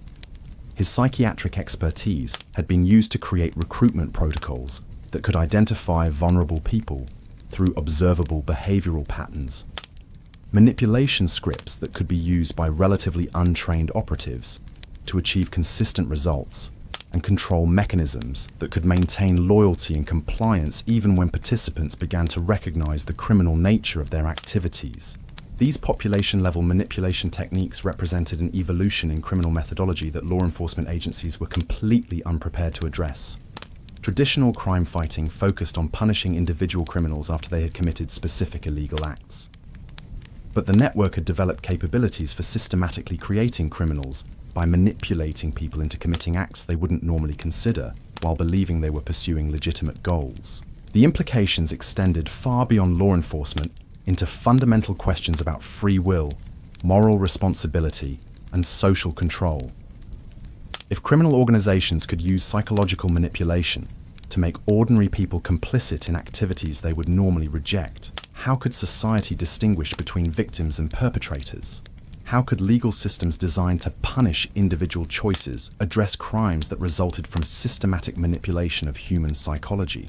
These philosophical questions became practically urgent, as the investigation revealed the extent to which network operations had relied on unwitting collaboration by people who believed they were engaged in legitimate activities. Gallery owners who had facilitated money laundering thought they were simply selling art to enthusiastic collectors. Bank officials who had processed suspicious transactions believed they were serving valued customers with eccentric financial habits. Even some police officials who had ignored network activities had been convinced they were protecting artistic freedom rather than enabling criminal enterprises. The scale of unwitting collaboration suggested that the network's success had depended not just on criminal skill, but on exploiting the trust and good intentions that made civilized society possible. By disguising criminal activities as cultural and artistic pursuits, network operators had been able to recruit accomplices from among the most respected and of society. The revelation, well-intentioned members that their trust had been systematically exploited, created a crisis of confidence that extended far beyond the immediate participants in network activities. This crisis was exemplified by the case of Father Michel Dubois, a Catholic priest whose genuine desire to help troubled young people had been exploited to provide network operators with access to vulnerable individuals from respectable families. Father Dubois had established a program that offered counseling and support to young people struggling with what he understood to be spiritual and emotional difficulties resulting from the war's psychological trauma. Network operators had identified Father Dubois' program as an ideal source of potential recruits who possessed both emotional vulnerability and family resources that could be exploited. They had gradually infiltrated his counseling sessions through individuals who posed as reformed addicts seeking spiritual guidance while actually gathering intelligence about other participants who might be suitable targets for recruitment. The manipulation of Father Dubois had been particularly sophisticated because it exploited his religious convictions rather than challenging them. Network operatives had convinced him that helping troubled young people required understanding their struggles through direct experience, gradually leading him to believe that limited experimentation with drugs was necessary for effective ministry to addicted individuals. Father Dubois' involvement had provided network operators with both legitimacy and access that would have been impossible to obtain through purely criminal means. His endorsement of certain individuals as spiritually reformed had convinced families to trust people who were actually network operatives. His religious authority had been used to present drug experimentation as spiritual exploration rather than criminal activity. Most tragically, his genuine care for troubled young people had been weaponized to facilitate their exploitation by criminal organizations that viewed them as nothing more than sources of revenue. The revelation of Father Dubois' manipulation created a scandal within the Catholic Church that reverberated throughout France's religious communities. If respected clergy could be deceived into facilitating criminal exploitation of vulnerable individuals, how could any institution trust its ability to distinguish between legitimate social service and criminal manipulation? The case forced religious organizations throughout Europe to examine their own vulnerability to infiltration by criminal enterprises that might exploit their altruistic missions for illegal purposes. The broader implications of systematic manipulation became even more troubling, as investigators discovered evidence that network operators had been documenting their techniques for potential sale to other criminal organizations or foreign intelligence services. Detailed manuals found in raided locations contained step-by-step instructions for identifying vulnerable targets, techniques for psychological manipulation that could be applied in various cultural contexts, and organizational structures that could be adapted to different legal and social environments. These manuals represented a form of criminal intellectual property that could be used to replicate network operations in any location with suitable populations of wealthy, psychologically vulnerable individuals. The techniques that had been developed through years of experimentation in Parisian cafés could be applied to exploit similar populations in other cities, creating a potential epidemic of criminal organizations that used cultural manipulation rather than traditional violence to achieve their goals. The existence of these instructional materials also suggested that network operators had been planning expansion on a scale that would have transformed them from regional criminal enterprise to international threat capable of influencing political and economic systems throughout Europe. The cafe operations had been intended as proof-of-concept experiments that would demonstrate the viability of psychological manipulation as a criminal methodology that could be scaled up and applied to increasingly ambitious targets. Investigation of the network's expansion plans revealed connections to political movements and revolutionary organizations that had been seeking techniques for mass psychological manipulation that could be used to destabilize existing governments and social systems. The cafe operators had been in communication with radical political groups that were interested in applying criminal manipulation techniques to political organizing, creating possibilities for criminal political alliances that could threaten the stability of democratic institutions. These connections between criminal manipulation and political radicalism created new categories of security threats that existing institutions were poorly equipped to address.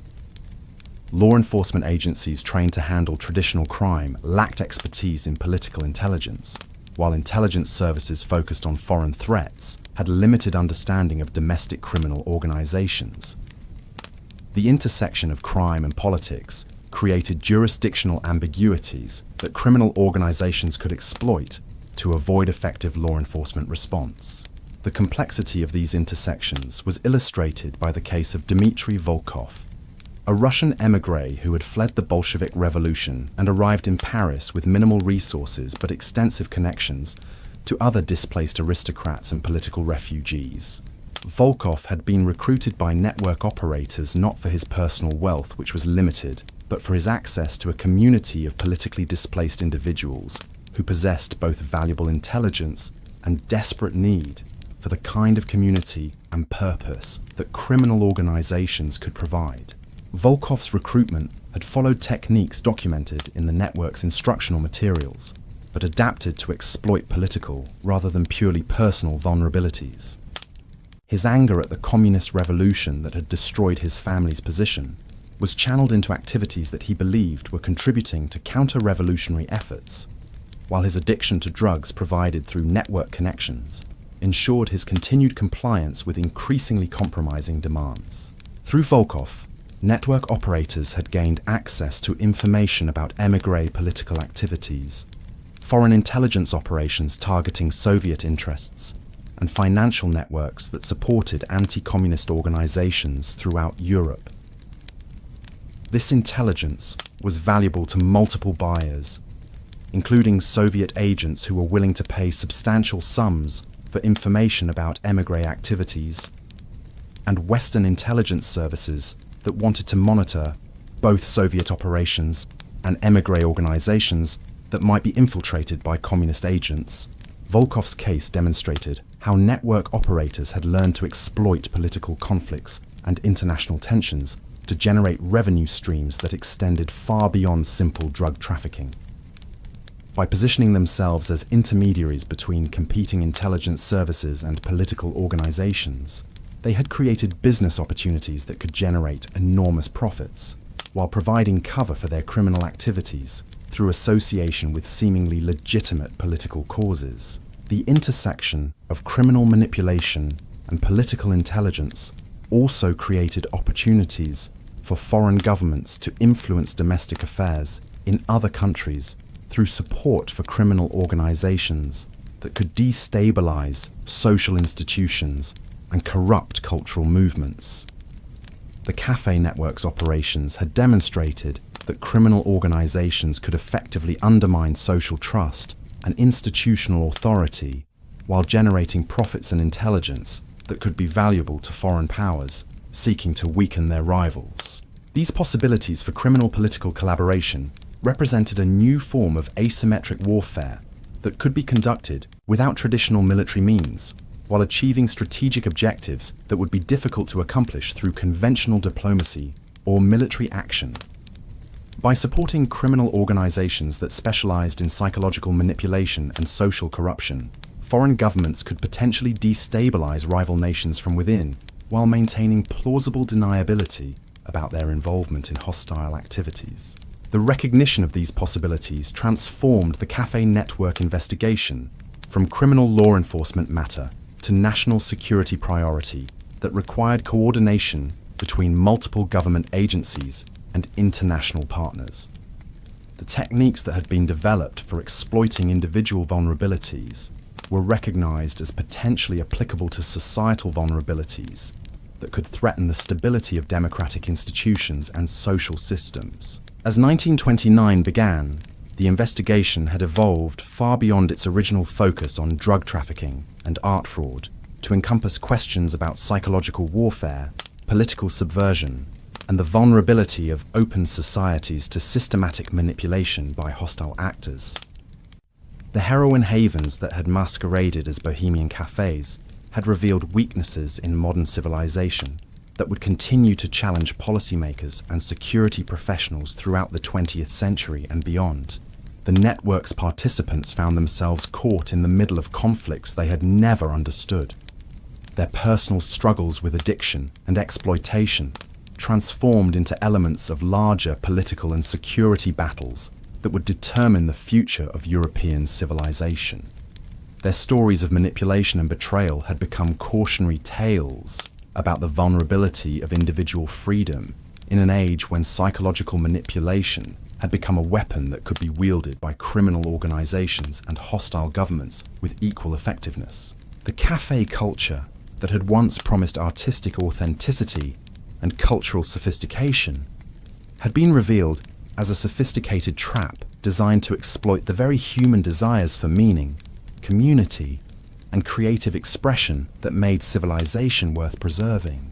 Understanding how these desires had been weaponized would be essential for protecting future generations from similar exploitation while preserving the cultural freedom and social openness that criminal organizations had learned to exploit so effectively.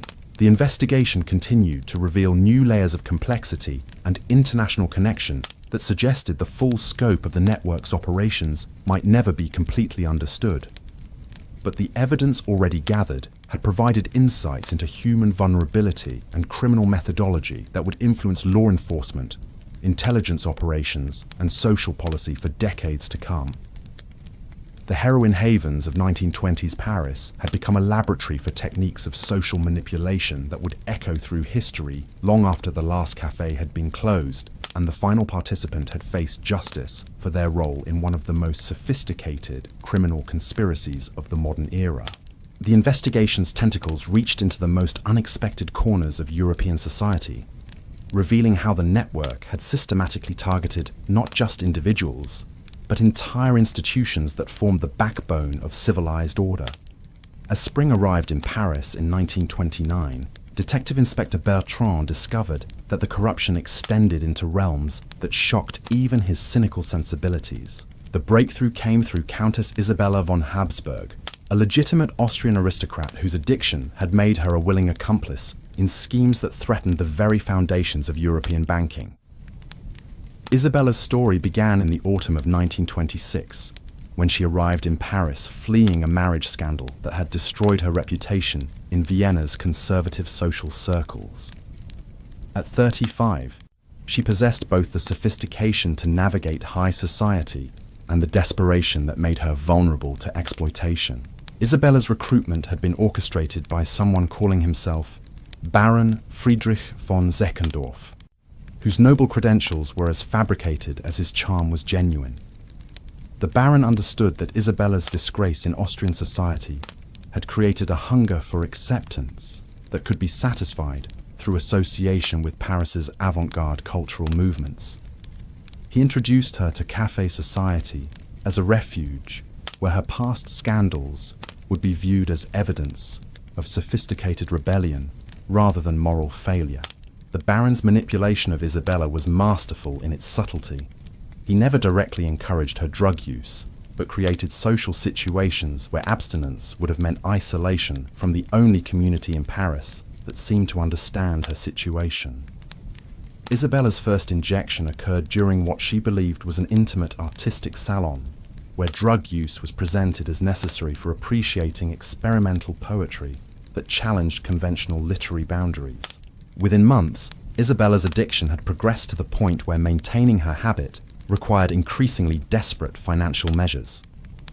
Her family's Austrian properties provided collateral for loans that were channeled through network-controlled banks, creating paper trails that disguised drug transactions as legitimate business investments.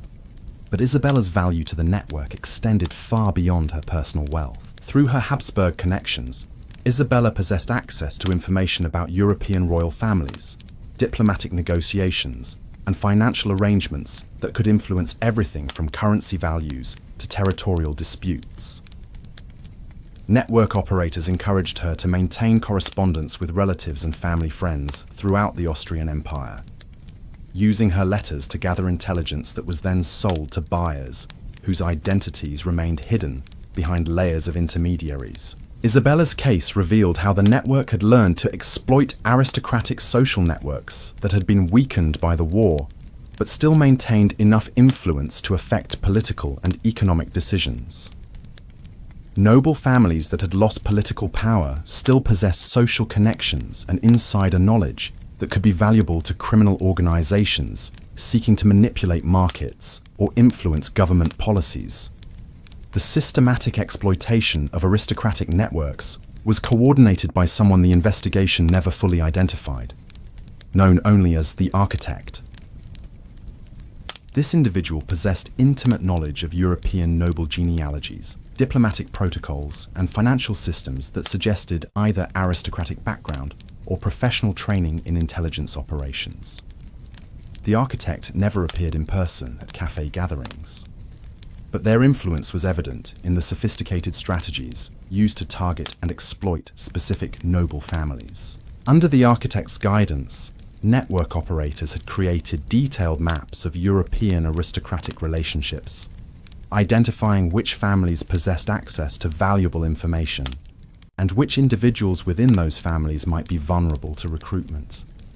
The targeting was so precise that investigators suspected the involvement of intelligence professionals who understood how to exploit social and political networks for strategic advantage.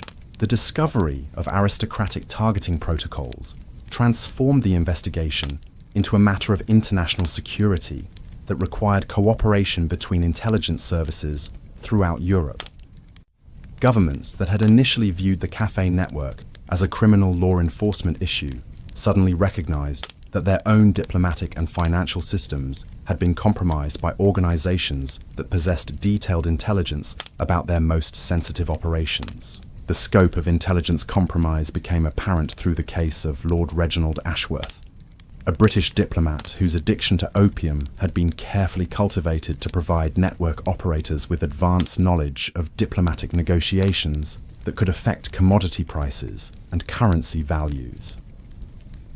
Ashworth's recruitment had begun during legitimate cultural exchanges between British and French artistic institutions, making his compromise virtually undetectable to security services that focused on traditional espionage threats. Ashworth's diplomatic position had provided access to information about trade agreements, military treaties, and colonial policies that network operators sold to buyers who used the intelligence to manipulate financial markets.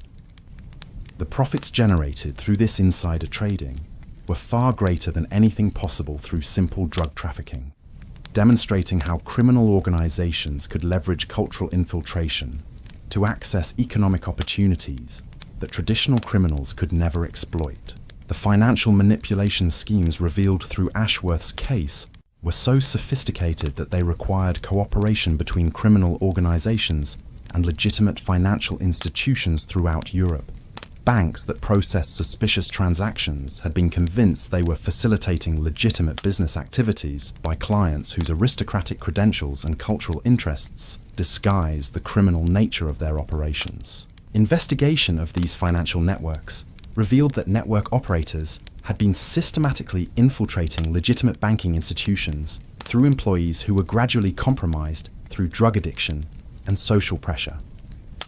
Bank clerks who frequented cafe society found themselves processing transactions that they were told involved art sales or cultural exchanges, while actually facilitating money laundering operations that moved criminal profits through international financial systems. The banking infiltration was coordinated by Henri Lacoste's successor, a mysterious figure known as the Treasurer, who possessed expertise in international finance that allowed the network to exploit regulatory gaps between different national banking systems.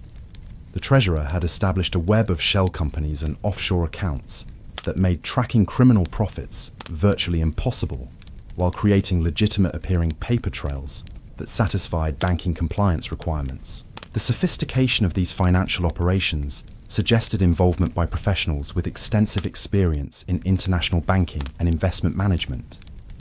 The network had recruited individuals from legitimate financial institutions who possessed both technical expertise and access to systems that could be exploited for criminal purposes.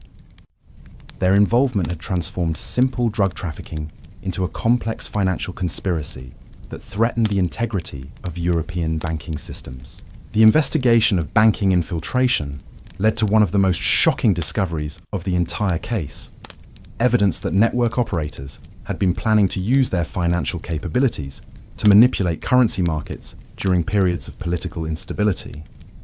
Documents found in raided locations contained detailed analyses of how drug profits could be leveraged to influence exchange rates during diplomatic crises, potentially affecting the outcomes of international negotiations. These currency manipulation schemes would have required coordination with hostile foreign governments that possessed the resources and motivation to destabilize European financial systems.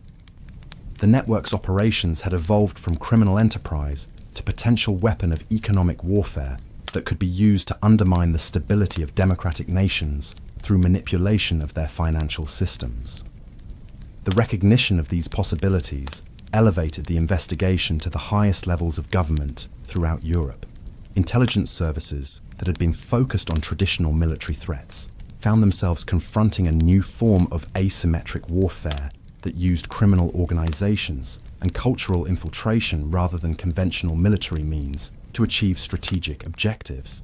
The complexity of these threats was illustrated by the case of Professor Ludwig Zimmermann, a respected economist from the University of Berlin, whose addiction to cocaine had been exploited to provide network operators with detailed analyses of European financial systems and their vulnerabilities to manipulation. Zimmermann's academic credentials had given him access to confidential government economic data that network operators use to develop strategies for currency speculation and market manipulation. Zimmermann's recruitment had followed the familiar pattern of gradual compromise through cultural activities, but his case revealed how network operators had learned to exploit intellectual curiosity and academic ambition as effectively as personal trauma or financial desperation. His belief that he was contributing to important economic research had been manipulated to make him complicit in activities that contradicted everything he claimed to believe about honest scholarship and public service. The exploitation of academic institutions represented another dimension of the network's evolution from criminal enterprise to systematic threat against the foundations of civilized society. Universities and research institutions that should have served as sources of objective knowledge and critical thinking had been infiltrated by criminal organizations that used academic credibility to legitimize their activities while gathering intelligence that could be used for illegal purposes. The academic infiltration was particularly dangerous because it threatened the integrity of knowledge systems that democratic societies depended upon for informed decision-making. If criminal organizations could manipulate academic research and expert analysis, they could potentially influence public policy and social attitudes in ways that served their criminal objectives while appearing to be based on legitimate scholarly authority.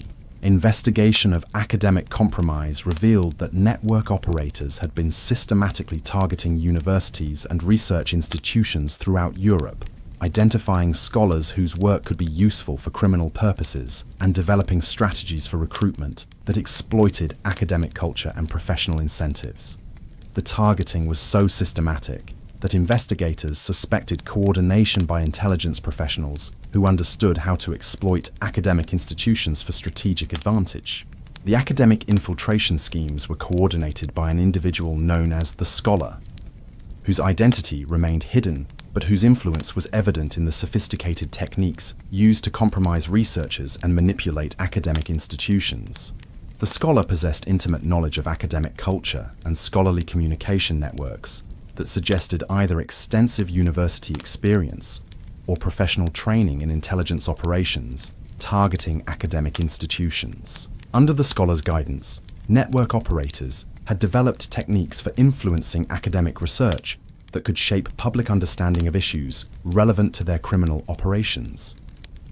Scholars who had been compromised through drug addiction or financial pressure found themselves producing research that supported policy positions favorable to criminal organizations while believing they were engaged in objective academic inquiry. The manipulation of academic research was particularly insidious because it exploited the trust that democratic societies placed in scholarly expertise and scientific methodology. Citizens who relied on academic authority to inform their political and social decisions were unknowingly influenced by research that had been corrupted by criminal organizations seeking to advance their illegal objectives. The discovery of academic manipulation created a crisis of confidence in intellectual institutions that extended far beyond the immediate participants in network activities. If respected scholars could be manipulated into producing corrupted research, how could society distinguish between legitimate knowledge and criminal propaganda disguised as academic authority? These questions became practically urgent as the investigation revealed that network-influenced research had been used to support policy positions that would have benefited criminal organizations while appearing to be based on objective scholarly analysis. Academic papers that advocated for reduced law enforcement funding, liberalized drug policies, and weakened financial regulations had been produced by scholars who were unknowingly serving criminal interests while believing they were advancing legitimate intellectual and policy goals. The extent of academic compromise was illustrated by the case of Dr. Margaret Thornfield, a respected criminologist from Cambridge University whose research on drug policy had been systematically influenced by network operators who provided her with funding, research subjects, and data that supported conclusions favorable to their criminal objectives. Dr. Thornfield's academic reputation had given her research credibility that influenced policy discussions throughout Europe, while her compromised methodology had produced conclusions that served criminal rather than public interests. Dr. Thornfield's case revealed how network operators had learned to exploit academic funding systems and research methodologies to influence scholarly conclusions while maintaining the appearance of objective inquiry. Her addiction to heroin, which had developed through her research into drug use patterns, had made her dependent on network cooperation for continued access to research subjects and data sources that were essential for her academic career. The manipulation of Dr. Thornfield's research had been so sophisticated that she never recognized how her scholarly objectivity had been compromised by her personal addiction and professional dependence on criminal organizations. Her belief that she was conducting important research that would inform humane drug policies had been manipulated to produce academic authority for positions that actually served criminal interests rather than public welfare. The revelation that respected academic research had been corrupted by criminal manipulation created a scandal that reverberated throughout European intellectual communities. Universities that had prided themselves on scholarly independence found themselves questioning whether their research had been compromised by criminal organizations that understood how to exploit academic culture and professional incentives. The academic scandal also revealed how network operators had been planning to use corrupted research to influence public policy discussions that could affect law enforcement capabilities and regulatory frameworks. Academic papers that advocated for policies favorable to criminal organizations had been strategically published and promoted to influence political debates about crime, drugs, and financial regulation. These influence operations represented a form of intellectual warfare that could potentially undermine democratic decision-making by corrupting the knowledge systems that informed public policy. If criminal organizations could manipulate academic research and expert analysis, they could potentially influence political outcomes in ways that serve their illegal objectives, while appearing to be based on legitimate scholarly authority. The recognition of these possibilities transformed the Café Network investigation into a comprehensive examination of how criminal organizations could exploit the openness and trust that made democratic societies function effectively.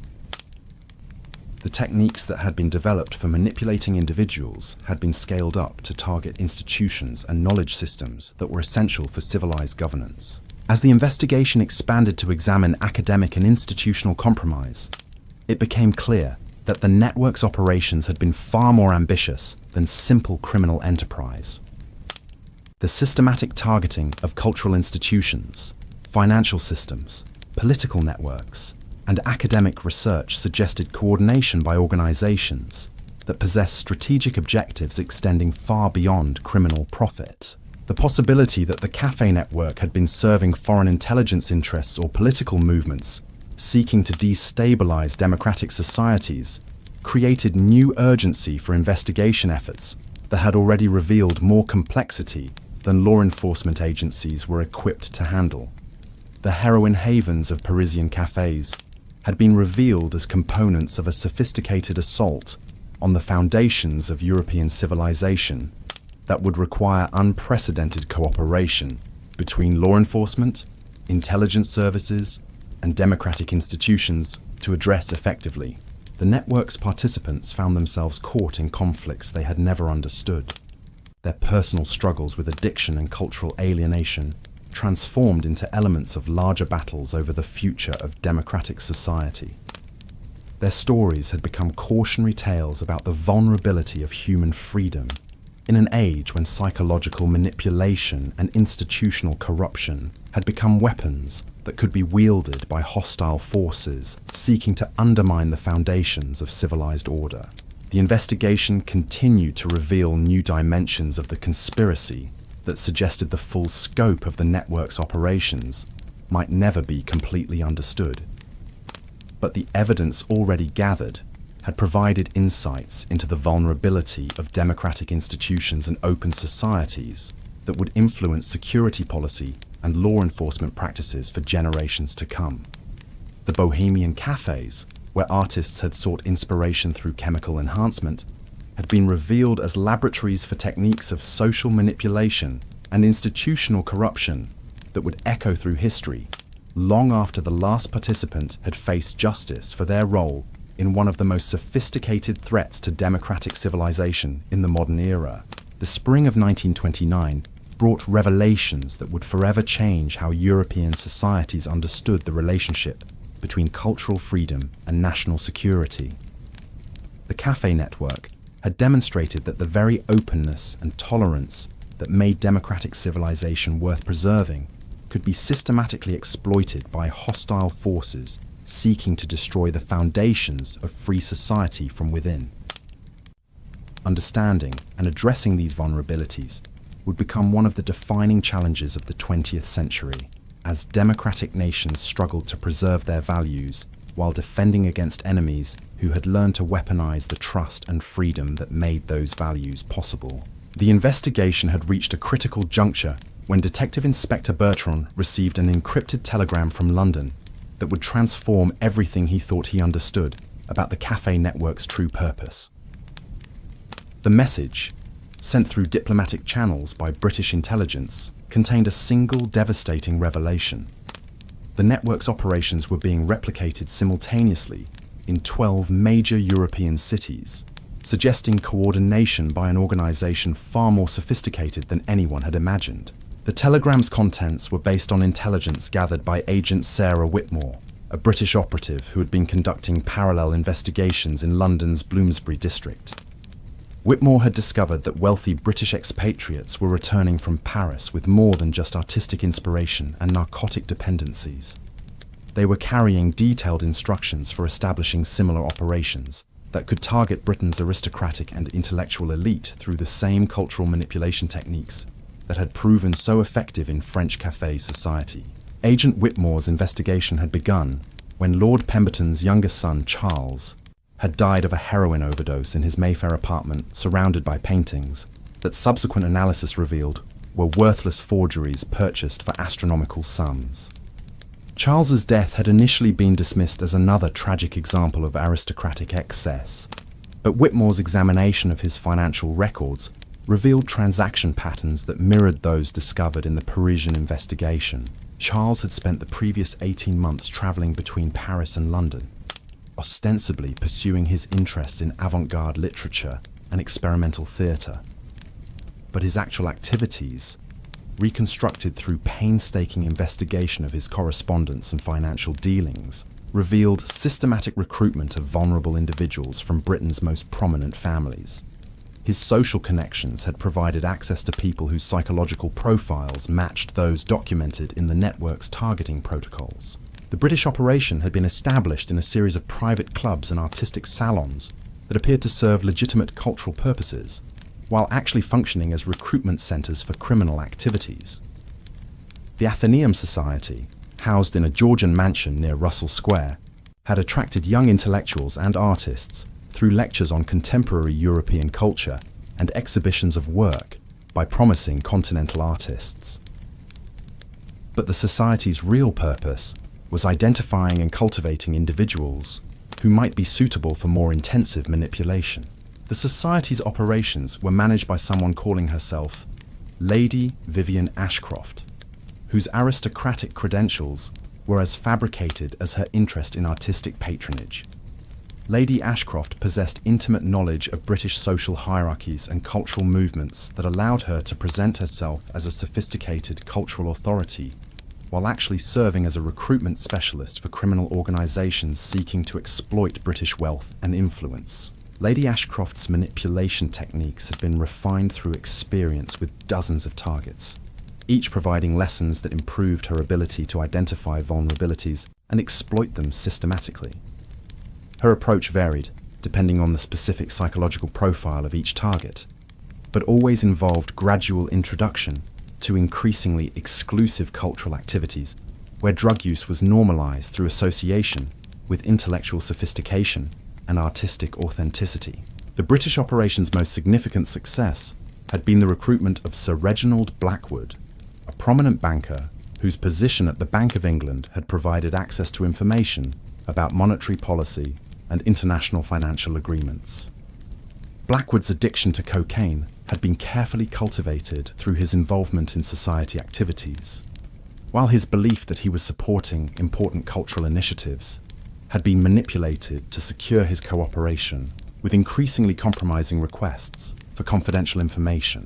Through Blackwood, the network had gained advanced knowledge of British currency policies and international trade agreements that allowed coordinated speculation in financial markets throughout Europe. The profits generated through this insider trading had been used to fund expansion of network operations while providing resources for more ambitious manipulation schemes targeting government officials and military personnel. The British operation's financial sophistication had exceeded even the Parisian network's capabilities, demonstrating how criminal organizations could adapt their techniques to exploit the specific characteristics of different national financial systems. The coordination required for simultaneous market manipulation across multiple countries suggested involvement by organizations that possess both criminal expertise and strategic intelligence capabilities that extended far beyond simple profit motives. Agent Whitmore's investigation had also revealed connections between the British operation and political movements that were seeking to undermine public confidence in democratic institutions through systematic corruption of cultural and intellectual leadership. The network's targeting of university professors, literary critics, and political commentators had been designed to influence public opinion on issues ranging from drug policy to international relations. The political dimensions of the British operation had been coordinated by an individual known as the ideologist, whose identity remained hidden, but whose influence was evident in the sophisticated propaganda techniques used to manipulate public discourse. The ideologist possessed extensive knowledge of British political culture and media systems that suggested either insider political experience or professional training in psychological warfare operations. Under the ideologist's guidance, network operators had developed techniques for influencing political debates through manipulation of intellectual authorities and cultural leaders who shaped public opinion. Professors who had been compromised through drug addiction found themselves producing research that supported political positions favorable to criminal organizations, while believing they were engaged in objective scholarly inquiry. The manipulation of British political discourse had been particularly focused on issues related to law enforcement capabilities and international cooperation in addressing transnational crime. Academic papers and newspaper articles that advocated for reduced police powers and weakened international intelligence sharing had been produced by scholars and journalists who were unknowingly serving criminal interests while believing they were advancing legitimate political and policy goals. The discovery of systematic political manipulation created a crisis within British intelligence services that had been focused on traditional foreign threats while failing to recognize how domestic cultural institutions could be exploited by hostile organizations. The network's operations had demonstrated that open societies were vulnerable to forms of attack that used democratic freedoms and cultural tolerance as weapons against the systems they were designed to protect. The British intelligence revelations coincided with similar discoveries in other European capitals, where parallel investigations were uncovering evidence of coordinated criminal operations that shared techniques, funding sources, and strategic objectives. The café network had been revealed as one component of a continental conspiracy that threatened the stability of democratic civilization throughout Europe. In Berlin, German authorities had discovered that several prominent cabarets and artistic venues were serving functions identical to those performed by Parisian cafés. The German operations had been adapted to exploit the specific cultural and political conditions created by the war's aftermath, targeting individuals whose psychological wounds and financial desperation made them vulnerable to manipulation by organizations that promised community and purpose. The Berlin network had been particularly successful at recruiting former military officers whose post-war struggles with unemployment and social displacement had made them susceptible to involvement in activities that provided both income and a sense of continued service to causes larger than themselves. These veterans possessed knowledge of military systems and government operations that was valuable to criminal organizations seeking to influence political developments or gather intelligence for foreign buyers. Colonel Ernst Müller exemplified the tragic exploitation of military veterans by criminal organizations that understood how to weaponize their service orientation and leadership capabilities. Müller had commanded a regiment during the war's final campaigns, earning decorations for courage under fire and developing deep loyalty to subordinates who had served under impossible conditions. His post-war transition to civilian life had been catastrophic, as the skills that made him an effective military leader proved useless in a peacetime economy that had little use for former officers. Müller's recruitment by the Berlin network had exploited his desperate need for purpose and his loyalty to former comrades who were struggling with similar post-war adjustment difficulties. Network operators had convinced him that his involvement in their activities was serving the interests of veterans who needed financial support and meaningful work opportunities.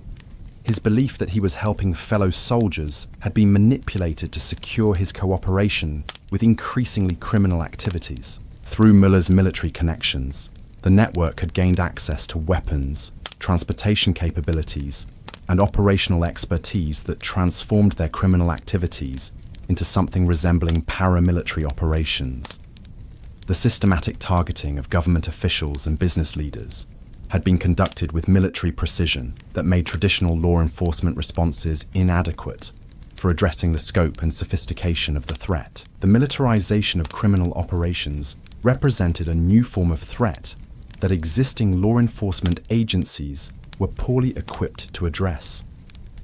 Police departments that were organized to handle civilian crime found themselves confronting organizations that possessed military training and equipment while operating under the cover of cultural and artistic activities that made aggressive enforcement responses politically difficult. The complexity of these military criminal connections was illustrated by the case of Captain Hans Weber, a former intelligence officer whose post-war involvement in network operations had been motivated by his belief that he was serving German national interests through intelligence gathering and political influence operations. Weber's military training had made him valuable for planning and executing sophisticated criminal schemes, while his intelligence background had provided techniques for maintaining operational security and avoiding law enforcement detection. Weber's case revealed how network operators had learned to exploit patriotic motivations and national loyalties to recruit individuals whose skills and connections could advance criminal objectives while appearing to serve legitimate political purposes. His involvement in activities that he believed were advancing German interests had actually served the purposes of international criminal organizations that had no loyalty to any particular nation or political system. The exploitation of patriotic motivations represented another dimension of the network's psychological manipulation capabilities, demonstrating how criminal organizations could weaponize the highest human ideals to achieve the lowest criminal purposes. Veterans who had sacrificed everything for their countries found themselves betraying those same countries while believing they were continuing their service to causes they held sacred. The pattern of veteran exploitation was repeated throughout Europe, where similar criminal networks had identified former military personnel as ideal targets for recruitment due to their combination of operational capabilities, psychological vulnerabilities, and social displacement. The systematic targeting of veterans represented a form of warfare against the military institutions that democratic societies depended upon for their defense. In Vienna, Austrian authorities had discovered that network operations had been specifically designed to exploit the collapse of the Habsburg Empire and the social chaos that had followed the dissolution of traditional political and cultural institutions. The targeting of displaced aristocrats and former government officials had been coordinated with broader strategies for destabilizing the new Austrian Republic through corruption of its emerging democratic institutions. The Vienna network had been established by Count Anton von Seckendorf, whose legitimate aristocratic credentials had provided access to displaced noble families, whose financial desperation and social displacement made them vulnerable to recruitment by organizations that promised restoration of their former status and influence. The Count's manipulation of aristocratic nostalgia and resentment had been used to create a criminal organization that combined traditional criminal activities with political subversion aimed at undermining democratic governance. Count von Seckendorf's operations had been particularly focused on corrupting the new Austrian banking system through recruitment of former imperial bureaucrats who possessed knowledge of financial systems and regulatory procedures that could be exploited for criminal purposes. The systematic infiltration of legitimate financial institutions had created opportunities for massive fraud and money laundering that generated resources for more ambitious political manipulation schemes. The Austrian network's political dimensions had been coordinated with similar operations in Hungary and Czechoslovakia, where parallel criminal organizations were working to destabilize the new democratic governments that had emerged from the Habsburg Empire's dissolution. The coordination between these operations suggested strategic planning by organizations that possessed both criminal expertise and political objectives that extended far beyond simple profit maximization. The revelation of coordinated political subversion throughout Central Europe created alarm within the new democratic governments that had struggled to establish legitimacy and stability in the aftermath of imperial collapse. The network's operations had exploited the very political transitions that were supposed to create more democratic and responsive governance, using the chaos of political change to establish criminal influence over emerging institutions. The scope of political manipulation was illustrated by the case of Dr. Franz Moravec, a respected economist who had been recruited to serve in the new Czechoslovak government's finance ministry, while secretly providing information to network operators who used his insider knowledge to manipulate currency markets and government bond prices. Moravec's belief that his involvement in network activities was serving Czech national interests had been systematically exploited to secure his cooperation with schemes that actually weakened the new nation's financial stability. Moravec's case revealed how network operators had learned to exploit nationalist sentiments and political idealism to recruit individuals whose positions in government provided access to information and influence that could be used for criminal purposes. His involvement in activities that he believed were advancing Czech independence had actually served the interests of international criminal organizations that profited from political instability and institutional corruption.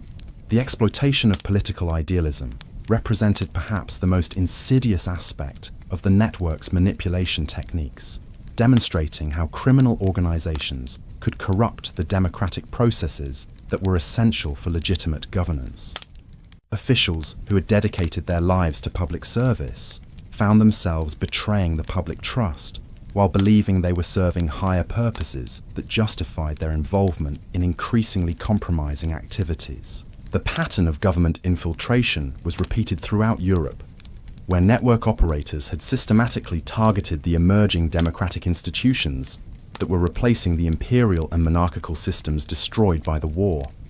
The timing of these recruitment efforts suggested coordination by organizations that understood how to exploit the vulnerabilities created by political transition and institutional instability. By the summer of 1929, the investigation had revealed a conspiracy of such scope and sophistication that it challenged fundamental assumptions about the nature of crime and the capabilities of criminal organizations. The café network had been revealed as one component of a continental criminal enterprise that combined traditional illegal activities with systematic attacks on the cultural, financial, political, and military institutions that supported democratic civilization.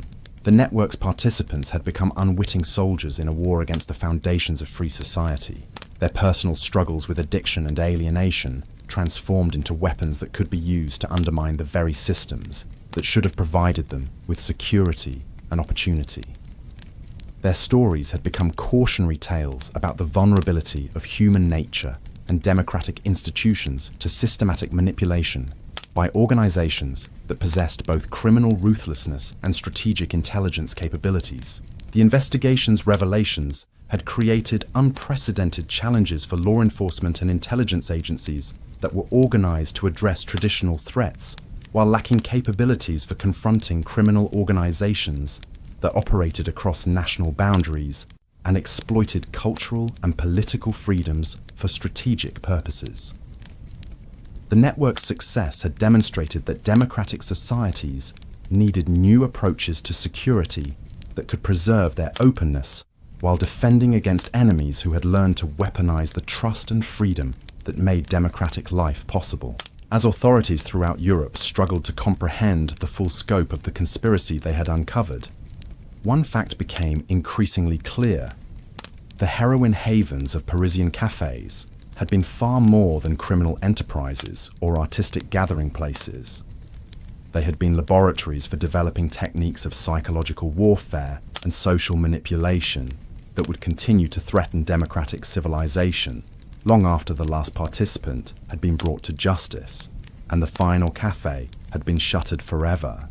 The network's legacy would extend far beyond the immediate participants in its criminal activities, influencing how democratic societies understood and defended against threats that exploited their greatest strengths as weapons for their destruction. The bohemian dreams that had drawn so many vulnerable souls into the network's web had been revealed as nightmares that threatened to consume not just individual lives, but the entire civilization that had made those dreams seem possible. In the shadowy corners of those smoke-filled rooms where needles passed between trembling fingers and artistic ambitions dissolved into chemical dependency, a new form of warfare had been born. The battle for the soul of European civilization would continue long after the cafés fell silent, fought not with conventional weapons, but with the more insidious tools of psychological manipulation and cultural corruption that the network had perfected through years of experimentation on some of history's most vulnerable and idealistic individuals. The investigation had revealed that the true target of the network's operations had never been simply money or drugs, but something far more precious: the trust, creativity, and idealism that made democratic civilization worth preserving. Understanding how these qualities had been systematically exploited and corrupted would be essential for protecting future generations from similar threats, while maintaining the cultural freedom and social openness that remained essential for human flourishing in an increasingly complex and dangerous world. The network's collapse marked the end of one chapter in the ongoing struggle between the forces of civilization and those who would exploit human weakness for destructive purposes. But the techniques and insights that had been developed through the systematic manipulation of cafe culture would continue to influence criminal organizations and hostile governments throughout the 20th century and beyond, creating challenges that democratic societies would struggle to address while preserving the values that made their way of life worth defending. The heroin havens had been closed, their participants scattered to rehabilitation centers, prisons, or early graves. But the knowledge of human vulnerability that had been gained through their operation would live on, a dark legacy of one of history's most sophisticated attempts to weaponize art, culture, and human creativity in service of forces that sought to destroy everything those qualities were meant to celebrate and preserve. The struggle to defend democratic civilization against such threats would continue, informed by a hard-won understanding of how easily human nature could be exploited by those who possess both the will and the knowledge to transform society's greatest strengths into instruments of its potential destruction. The final act of this tragic symphony began in the autumn of 1929, when the global financial collapse that would become known as the Great Depression delivered the killing blow to a network already weakened by investigation and exposure. The stock market crash of October sent shockwaves through the wealthy families whose trust funds and investments had sustained the cafe operations, while the economic chaos that followed created conditions that made the network's sophisticated financial manipulations impossible to maintain. Lady Catherine Pembroke, whose cooperation with Detective Inspector Bertrand had helped expose the network's aristocratic connections, found herself facing a different kind of devastation as her family's textile fortune evaporated along with millions of other investments. The inheritance that had made her such an attractive target for network operators no longer existed, leaving her to confront both her addiction and her exploitation without the financial resources that had once seemed to guarantee her security. Catherine's recovery took place in a small clinic outside London, where she spent months learning to distinguish between the authentic relationships she was building with other patients and the manipulated connections that had defined her Paris experience. The process was complicated by her realization that some of her most treasured memories of artistic discovery and intellectual growth had been systematically manufactured by people who viewed her as nothing more than a source of revenue. The psychological damage extended far beyond simple addiction. Catherine had to reconstruct her entire understanding of art, culture, and human relationships after discovering that her most profound experiences had been orchestrated by criminals who understood exactly which emotional buttons to push to maintain her compliance. The paintings she had purchased with such pride were revealed to be worthless forgeries, but more devastating was the recognition that her emotional responses to them had been genuine, even though the circumstances of their acquisition had been entirely false. Catherine's recovery became a model for treating other network survivors who struggled with similar challenges. Traditional approaches to addiction treatment proved inadequate for addressing the complex psychological manipulation that had characterized their experiences. These individuals needed to learn not just how to live without drugs, but how to trust their own judgment and emotional responses after years of systematic deception. The treatment approach developed for network survivors incorporated techniques that would later influence therapeutic methods for treating victims of other forms of psychological manipulation and coercive control. The recognition that addiction could be weaponized as part of broader manipulation schemes created new understanding of how criminal organizations could exploit human vulnerability for purposes that extended far beyond simple financial gain. Dr. Edmund Whitfield, a psychiatrist who worked with network survivors at a facility in Switzerland, documented patterns of psychological damage that he termed manufactured dependency syndrome. His patients had been systematically conditioned to associate their most meaningful experiences with situations controlled by their manipulators, creating forms of psychological bondage that persisted long after the physical addiction had been addressed. Dr. Whitfield's research revealed that network operators had developed sophisticated understanding of human psychology that allowed them to create artificial emotional dependencies that were often more powerful than chemical addiction. Patients who successfully overcame their drug dependencies often continued to crave the social connections and cultural experiences that had been provided through network participation, even after understanding that those connections had been deliberately manufactured for exploitative purposes. The challenge of treating manufactured dependency syndrome required therapeutic approaches that helped patients develop authentic relationships and genuine cultural interests, while processing the trauma of discovering that their most cherished experiences had been systematically fabricated. The process often took years and required careful attention to preventing patients from simply replacing their network dependencies with new forms of artificial connection. Jean-Baptiste Moreau's recovery exemplified both the possibilities and limitations of treatment for network survivors.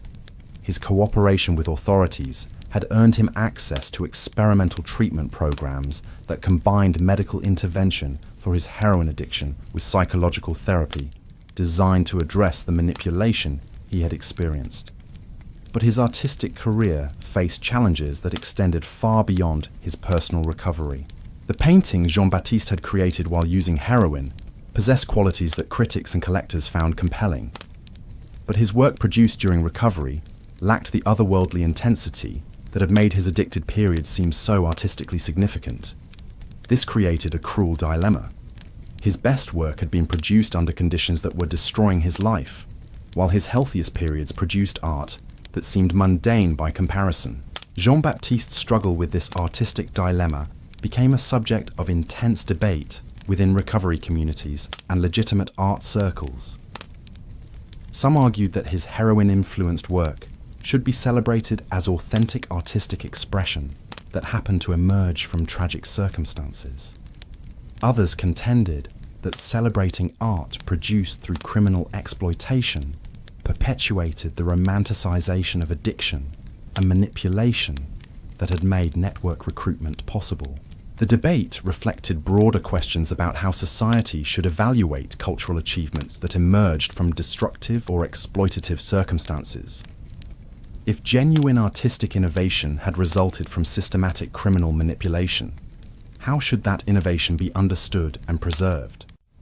Could the artistic value be separated from the criminal context?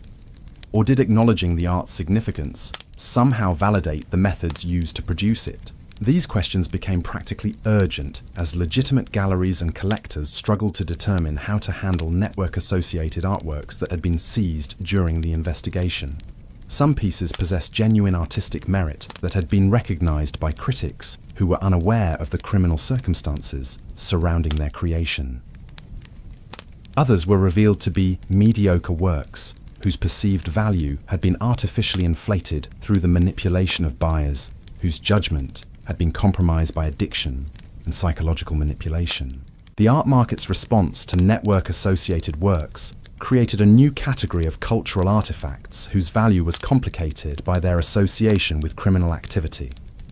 Some collectors, who had purchased works through legitimate channels, found their investments worthless when the criminal connections were revealed. Others discovered that pieces they had dismissed as overpriced had actually been genuine masterworks, whose value had been obscured by the scandal surrounding their origins. Professor Helena Richter, an art historian from Vienna who had been studying the relationship between creativity and altered consciousness, found her own research complicated by the network revelations.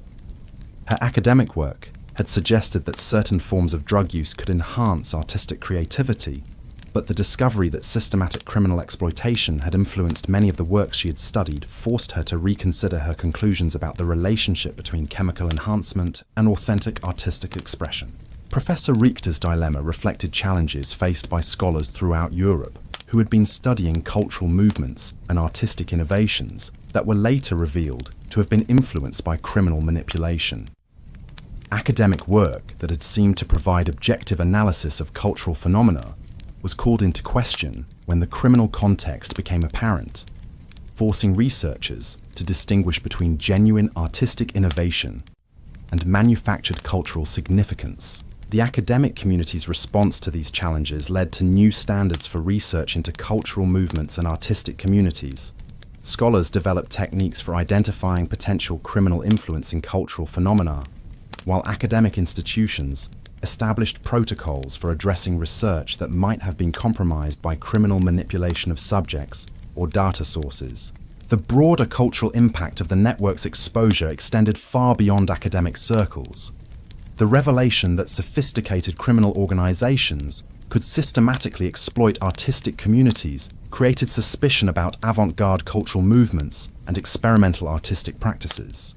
Public support for arts funding and cultural institutions declined as taxpayers questioned whether their money might be supporting activities that could be infiltrated by criminal organizations. This cultural backlash had devastating effects on legitimate artists and cultural institutions that had no connection to network activities.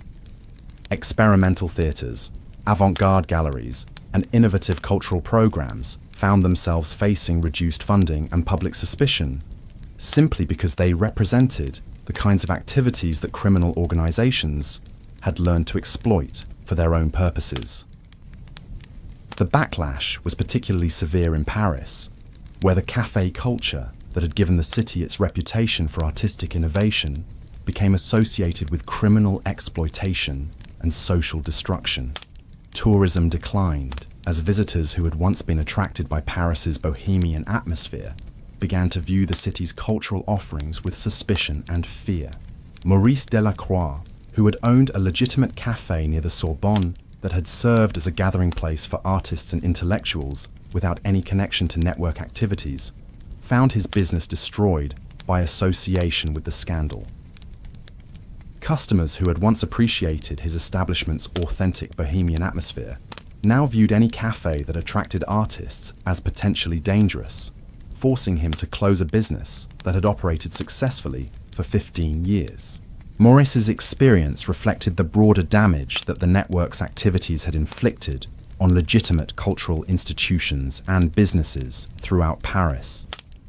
The systematic exploitation of café culture had created suspicion about authentic cultural activities that made it difficult for legitimate operators to maintain their businesses or attract customers who might be associated with artistic communities. The economic impact extended beyond individual businesses to affect entire neighborhoods that had been associated with artistic and intellectual culture. Property values declined in areas like Montmartre and Montparnasse, as the romantic associations that had attracted residents and visitors were replaced by concerns about criminal activity and social danger. The neighborhood decline was accelerated by the departure of legitimate artists and intellectuals who found themselves unable to pursue their work in environments that had become associated with criminal exploitation. The authentic cultural communities that had made these areas attractive were dispersed, leaving behind empty studios and abandoned gathering places that served as monuments to the network's destructive impact. The heroin havens of 1920s Paris had finally fallen silent, but their echoes would reverberate through history for decades to come. What began as bohemian dreams in smoke-filled cafes had revealed itself as one of the most sophisticated criminal conspiracies ever to exploit human creativity and vulnerability for destructive purposes. The true tragedy wasn't just the lives lost to overdoses or the fortunes drained by systematic exploitation. It was the corruption of everything that made artistic culture worth preserving. The trust between mentor and student, the genuine search for meaning through creative expression, and the communities that should have nurtured human potential instead of destroying it. The network's collapse left a generation of survivors struggling to rebuild not just their lives, but their understanding of art, relationships, and authenticity itself.